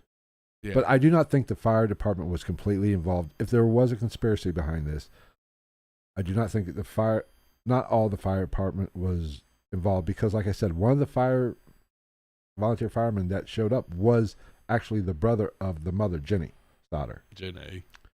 So I don't think that's the case. So what happened to these kids? Were they in the fire? Did they run away? Did they get murdered? And the family was, that's a little morbid, but fuck. That's just as plausible that they killed the kids. I mean, I don't know. I would hope not. I don't know what happened to the kids, but I feel like I know who done it. JG or GJ or JG Wentworth. CG Janitor. He needed cash now. JG Wentworth. Send them to heaven cash now. I don't know whether the kids died in that fire or not. I find it hard. It doesn't seem like it. I find it. Maybe they were fucking sacrificed to the Illuminati. Very possible. I don't like. It's an Italian word. I don't like the mob version of this conspiracy. For the mere fact, like we covered, the mob wouldn't have killed kids. They would not have killed kids. They would have killed fucking George. Yeah. Because like I said, they probably would have even given money to the family. The mafia has rules about that shit. They don't fucking kill kids, and they don't kill women, or they don't kill civilians. And usually when they take somebody out that was the provider for the family, you just randomly will find... Dude, there's like...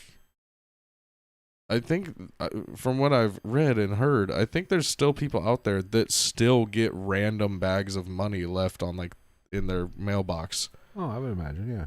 Who's like their dad or husband got fucking offed by the mafia, and they're like, we gotta take care of these people. These are good, innocent people. It's not their fault that Paulie the rat was their motherfucking father.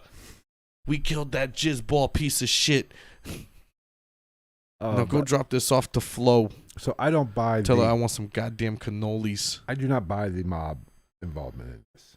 I think. Yeah, I don't see it. I don't see it now. If the mob was involved in it, whoever carried this out, then there should be a mob killing somewhere within 3 days of this. Because if somebody from the mob did do this, the mob would probably then kill that person as well. I find it hard. There's, like we said, not the mob. I find it hard to believe that they were abducted. Somebody got into that house, climbed the ladder, abducted 5 kids. One of them was, 16?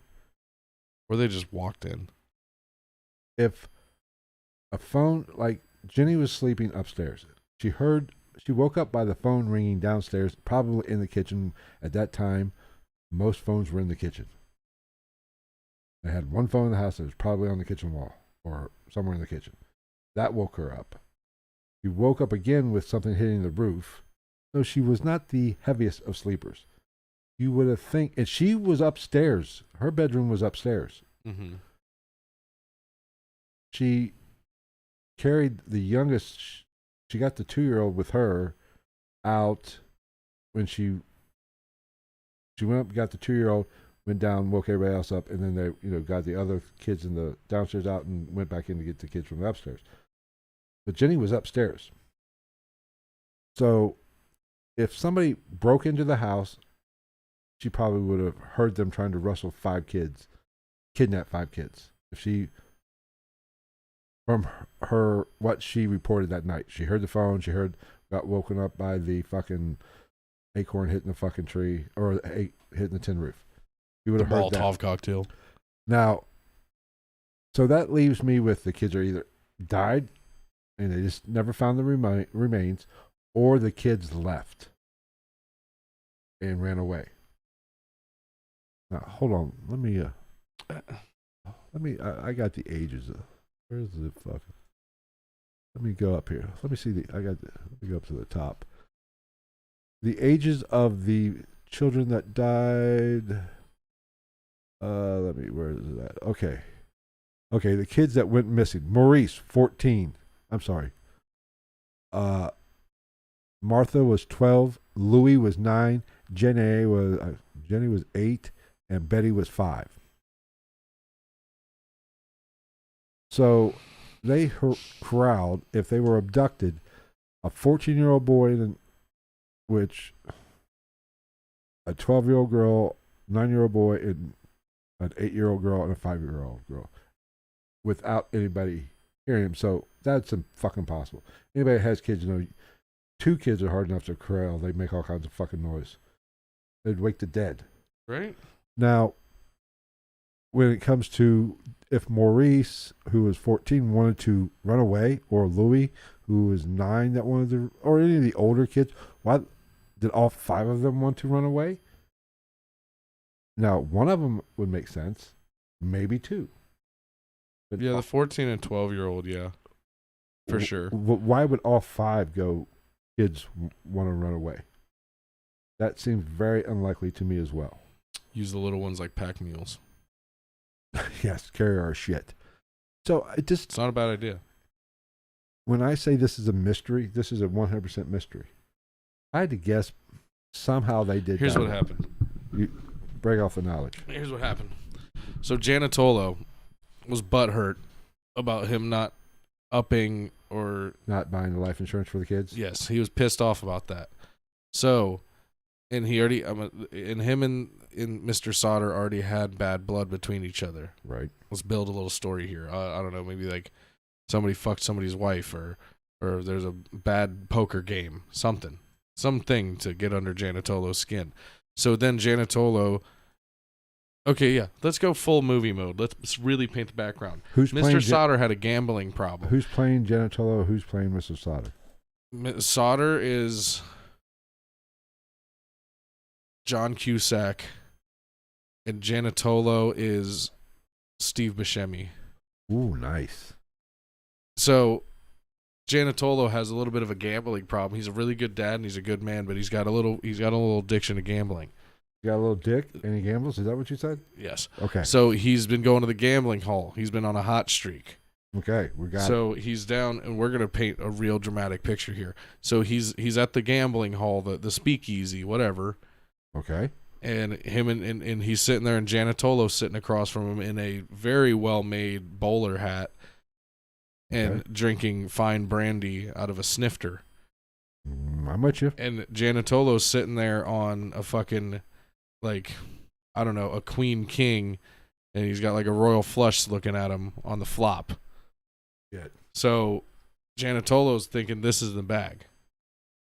Maybe it's even a straight flush. Okay. We're up there. We're pretty confident. Okay, Janatolo's dick is hard. His cut diamonds with that motherfucker. His Italian sausage is ready to be eaten. So Mr. Sodder's looking over there. He's getting a little sweat to him. He's already taken off his tweed jacket. Okay. Because he put on his church clothes for this because he wanted to look like a high roller. I'm with you. He's at a table he shouldn't be at. No. Playing above his means. The wife thinks he's getting fucking milk at the grocery store. Yeah, it's something. Whatever kids ate back in the day. Corned beef hash. I don't fucking know. I don't know. Canned chicken. Okay. So he's got a little sweat. He takes off his wireframe glasses to reevaluate, and then lo and behold, the river, because he's sitting on a pair of aces. Right. Is the river's the second to last card, right? No. Flop, river, and then what? No, it's flop, river, then turn, or turn, then river. River. Okay, so the turn. River is the last card. Okay, so the turn drops another ace. Okay, he's got triple aces. Okay, got 3 aces. So he starts to get his balls get a little big. Get ballsy. So he looks across the table at Steve Buscemi Janatolo, and Steve Buscemi just does the little thing between the gap in his front teeth, and he goes, "Well, Sodder, what do you got over there? You got the aces?" He goes, "I wish I had the aces, Steve Buscemi Janatolo. Well, no man's that lucky, especially no man named Sodder." So then they drop their river, 4th ace. Dun, dun, dun. Gianotolo's still got some money in front of him. Okay. So what does Mr. Sodder, what does John Cusack Sodder do? He takes out the pocket watch that his grandfather brought him back from the war, the first war. World War I? That says, "To my grandson, John Cusack Sodder. Never fucking get rid of this goddamn watch, you and a little shit." That's a lot of engraving going on. And he puts it down. How big was that watch? And Steve Buscemi Gianotolo goes, "What's that, Sodder?" He goes, "That's all I got." And Steve Buscemi Gianotolo then pushes his whole pile of wooden poker chips down. And, like, this is when you see a bead of sweat come off of John Cusack Sodder's forehead. And as that bead of sweat hits the fucking poker table and splashes up in slow motion, in the background, fucking out of focus, you see $200 chips just swing. Okay. Next to the watch from Steve Buscemi Gianotolo's giant wad of fucking poker chips. Okay. He says, and Steve Buscemi Gianotolo says something along the lines of, "Well, that's just not good enough, is it, Sodder?" And then he just sits there and he you see it goes slow-mo when it's like you can hear like the heartbeat and the breathing, and you see him slow-mo like blinking while he's looking boom, dum, dum, dum. He looks down at the solid gold wedding ring.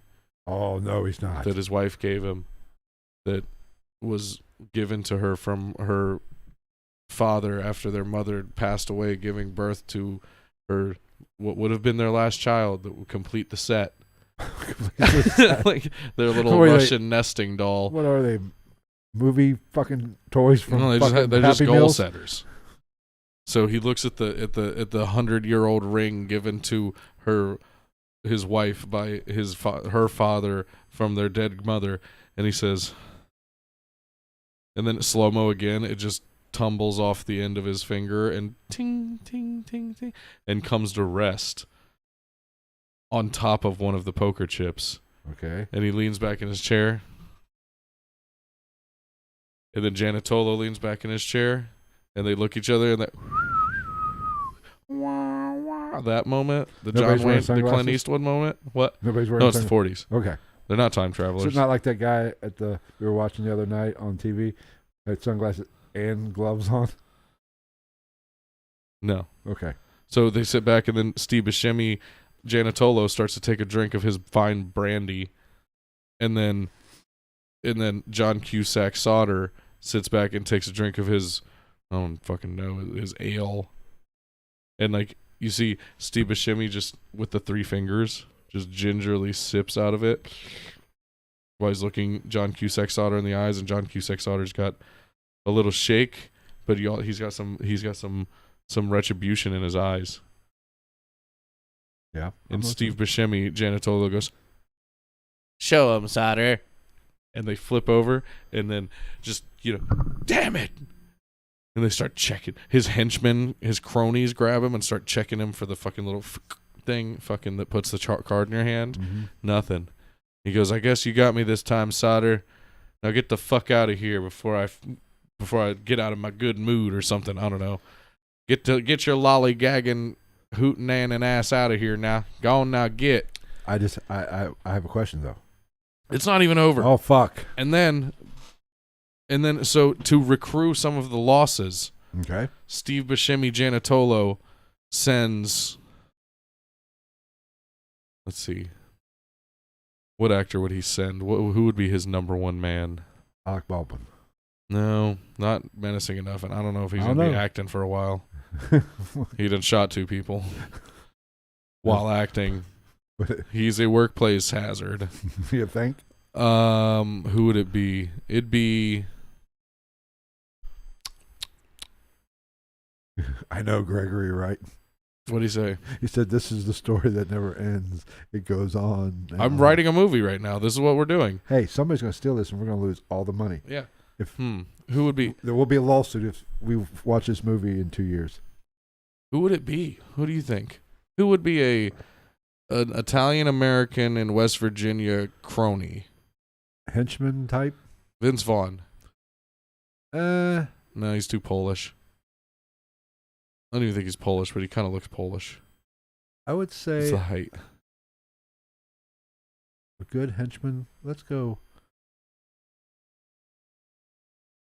Bellissimo. Who? No, oh no, Tom Cruise. No. No, okay, let's go. Is it older or younger? An old henchman? Not too old, because he's got to be able to do the acrobatic stuff.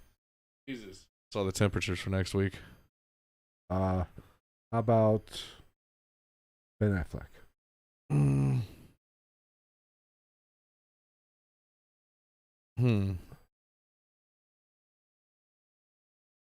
I'm really thinking hard on this one. It'd be The Rock, really. Or he's dead. Never mind.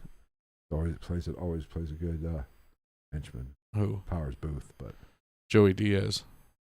ooh yes, but getting him to act is hard. But it would work.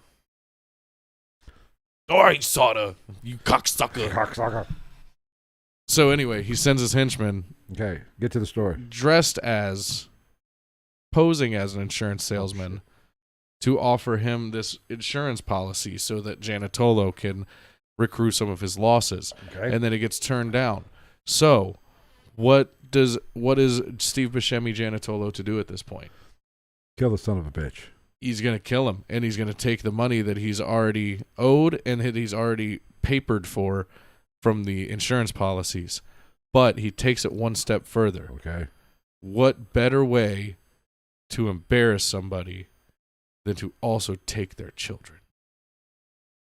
And Gianotolo takes his children and grooms them into his henchmen, and then also outsources some of them into a more interstate popular criminal foundation.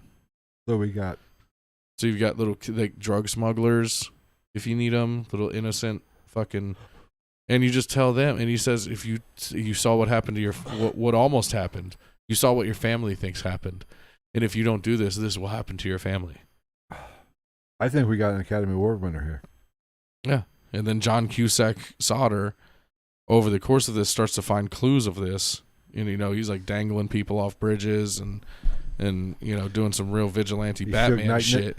Yeah. Okay. And then he goes and he gets advice and seeks the camaraderie of the neighborhood good guy that's a bad guy, played by Tom Hardy, of course. Matthew McConaughey. All right. Kind of laid back. That's not a bad idea. Or like Idris Elba. Yeah, you gotta have, you gotta keep it diverse. I believe diversity was an old wooden ship. Who's gonna be the lesbian or gay couple that live on the other side of the farm? The one guy from Entourage. I think his name was like Rory or some shit like that. Ari. Jeremy Piven. That guy. Yeah. And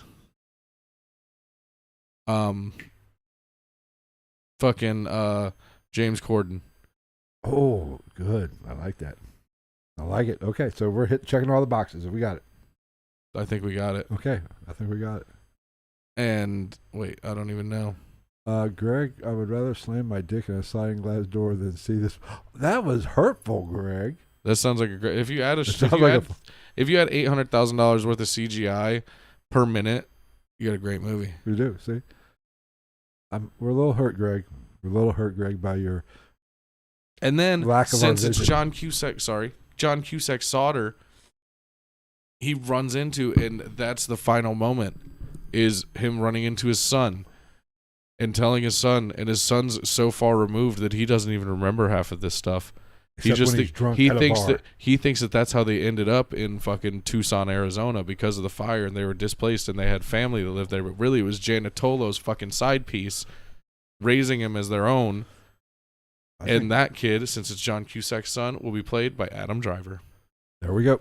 It's over. Cut and wrap. You're all welcome. We might do this movie.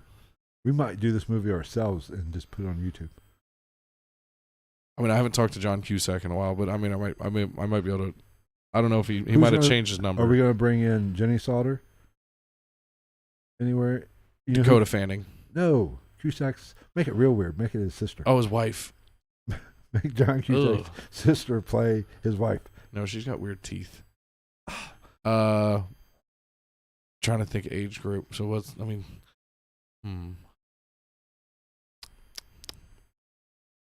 Susan Sarandon. But John Cusack's wife? Yeah. A little fucking old for him. You think? Yeah. John Cusack? Yeah, maybe. Oh, Charlize Theron. Yeah, that'll work. She's hot. I mean, to work with a woman of that magnitude. Who you got playing Donatello again? Steve Buscemi. I think I know somebody better. Who? Sean Penn. Or Make Buscemi the henchman. Or fuck, what's his name? The one guy. God damn it. He's Don't in know. everything that is mob related. Fuck. Pesci? No. Ray Liotta's dead. Also not R.I.P. him. Fuck, what's his name? I'm gonna find him. I got this. The one that was actually a mobster. Was he? I don't know. I don't know. I'm gonna find him. Talk about something. See, Jessica's down for this movie. See? What roles do we play? Can I be the thief that stole the block and tackle and gets arrested? You can be the fire chief. That's not bad. Or I want to be Oscar Tinsdale. I want to be the PI. Okay, that's not bad either. Oh, That brings down Janatolo. Oh, Ooh, I what? got it. What we got? I know who Janatolo is. Who? Christopher Walken. I think so. We got it. That would make the poker scene incredible. That would make all the scenes incredible. He'd be like, and since it's John Cusack, he always freaks out. He'll be like, I know it was you, Janatolo. I know you did it. Don't lie to me. And he'd be like, Mr. Sodder, why do you think I would do this to your lovely family? With he's got the little smile that Christopher Walken always has. Like, now, I'm sorry for your loss, but please. And he does the lean in. Get the fuck out of my office. Or what's his name? Oh, another one we might have to would be what's his name? Fuck. From Rounders. John Malkovich. Ooh, Yes. John Malkovich. John Malkovich is good at all things. Did you know he wouldn't do press after Con Air because he didn't know what his character was doing or what they did in the end? Apparently that movie was rewritten almost every day on set. And it makes sense. That should be our first movie review is fucking Con Air. There's so much wrong with that movie, but it's still so good. But think about it. It's got all kinds of fucking... There's a... Dave Chappelle's in... I forgot Dave Chappelle was in that fucking movie. Did you know? Yeah, Ving Rhames, Nick Cage, John Malkovich, Danny Trejo, Steve Buscemi, Steve Buscemi, fucking John Cusack, not Arlie Ermy, what's his name? Cole Meany, the DEA guy. Oh yeah. Yeah. Who else? I feel like we're missing somebody. Who was the girl? Who was his wife? She was like a known actress too. I don't know. That was a big cast. It was for a terribly amazing movie. Oh, and the black guy with diabetes or whatever. It was Bubba Blue. Yeah, played Bubba. What was? I don't know. He's dead now, isn't he? McKee or Mackay, something like that. Yeah. He's right off Bubba. He was right off. I can't feel Forrest my Gump. legs, folks. Right. Shrimp and potatoes, shrimp salad, shrimp sandwich, shrimp stew. All right. I think that wraps up the Sodder Kids mystery. Now we're going to talk about Con Air. Seriously, though, if you think about that movie, like... Con Air? Yeah. It's ridiculous. If you really think about that movie. Like, for instance, where they landed the plane, they landed on the Vegas Strip. The Vegas Strip is a mile from the airport. and then it's surrounded by desert. So you couldn't have landed the plane in the desert or at the fucking airport even. Crazy, right? And also think about the fact that after that they do like fucking they move a plane with a tractor and manpower in the time that it takes the authorities to get there. Yes. I mean, there's all kind of holes in that. And the authorities also go through the only choke point entering this fucking place. It's in the middle of the desert with no fences, but they go down the fucking the spot that Clint Eastwood would never go down on horse. And there's literal high ground. There's walls of crushed cars on either side of them. They're like, that's where we go in. That's the best point of egress. Oh. We do have a place for what's her name? Who? Susan Sarandon? Susan Sarandon, yeah. You can play Ida Crutchfield. The motel. No, Kathy Bates. No. Okay, Susan Sarandon can play the lady that was at the bar in Texas. Yes, perfect. She does that southern twang perfectly. Right. Okay. And then Crutchfield is maybe Kathy Bates or Cloris Leachman. No. Cloris Leachman's dead. B. Arthur, if she was alive. What's the British lady? Helen Mirren. Yes. We're just showing the level of cinephile that we've reached in our life right now. I mean, she plays. Is there any other characters? Ooh, detectives. There's got to be at least one detective, right, for the town. Well, the fire chief should be. The fire chief, stern but stupid. Sam Elliott. No, too stern. Okay. If there's a sheriff, Sam Elliott. Kurt Russell. Ooh, Kurt Russell. Val Kilmer. No. Poor Val. Too much plastic surgery. Plus, he has to speak with one of those things now. Oh yeah, he does. Yeah. That sucks to suck. Because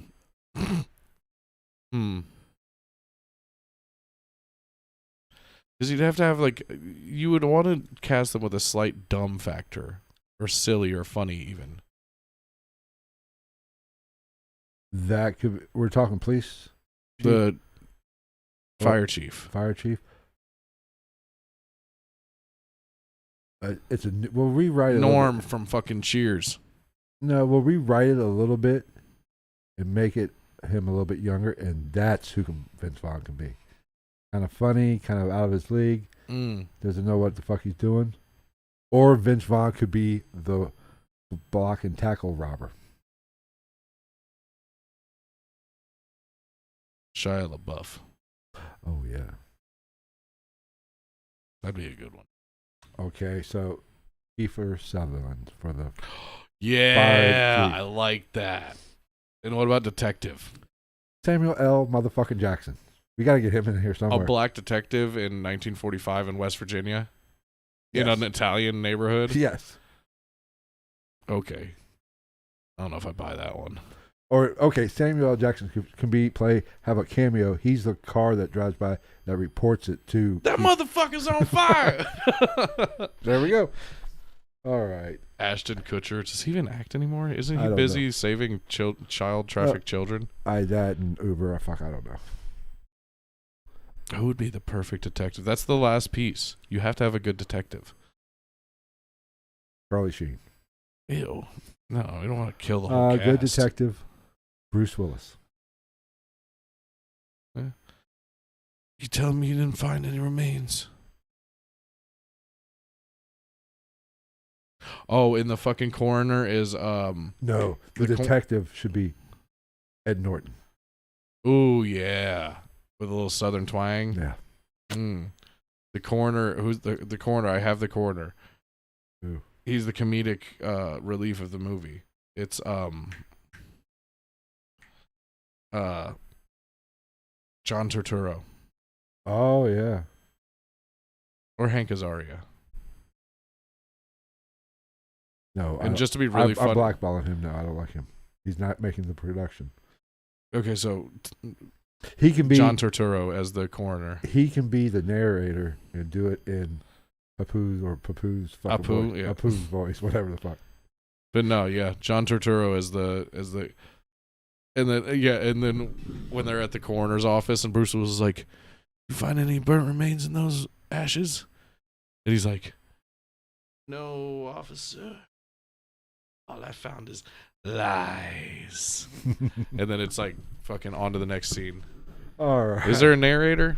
James Earl Jones or Morgan Freeman? Just right at the end. After all the years of searching and hard work, none of those Sodder children were found. Many like to believe that they lived out a life somewhere else, and although they had gone through the tragedy of losing their family and their home and being taken away, they had lived some kind of a valuable life without much struggle. I think but the world's never gonna know. We got a hit on our fucking Lawrence hands. Fishburne. Or the Navy guy. Navy guy. In the Navy. That guy with the fucking gap in his teeth. I don't know his name. There's a lot of good narration options. Mike Rowe. We'll go. Deadliest catch it. Or like James Attenborough. All right. I never found this. Oh, Billy, what's his face? The Irish guy or Scottish or whatever with the crazy hair. It's funny as fuck. Talks like this. I'm drawing a blank. I have no idea. He was in fucking like A Series of Unfortunate Events, and he was the dad in Boondock Saints. I don't know. For thee, for thee. I don't know. We'll work on casting this. I don't think we're going to be able to. I've got a butterfly on my hand, and now I'm going to shoot you. I do not think we have the budget for all these celebrities.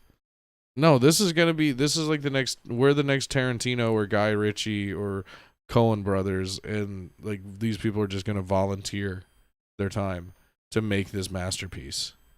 Okay, we'll work on it. I say we end this episode. It's probably a good idea. We've went over 2 hours. Gary Busey is the town drunk. Yes. He's what's his name? Otis from Andy Griffith or some shit like that. Billy Connolly, that's it. Oh, yeah. Hello. How about Gary Busey's son as the robber? He plays a... Gary Busey is the robber. We'll have the town racist be... you gotta have a town racist. Have Mel Gibson play that. No, the town robber is the guy that plays Casey Dutton on Yellowstone. Oh. That'd be a good one. That'd be a good one. All right. We're going to get the fuck out of here because... Oh my god, the guy that plays Rip from Yellowstone is the fucking is the crony for Janatolo. There you go. Perfect. You don't even have to change it. Like, literally, you can wear the same outfit. He just has to leave the set of Yellowstone, which is, we just send the GITN jet from LA to Montana, pick him up, and he moonlights as our fucking crony for Steve Buscemi. Okay. We'll get to work on this. We'll let you guys know. Release date sometime in the next 6 to 8 months. Or decades. We don't fuck around. All right. We are going to end it there. Thank you to everybody who showed up in the chat. We greatly appreciate it. This is the stupidest 30 minutes at the end of an episode we've ever done, but it was so much fun. Don't forget about Wednesday. We will be back for our What the Fuck Wednesday episode.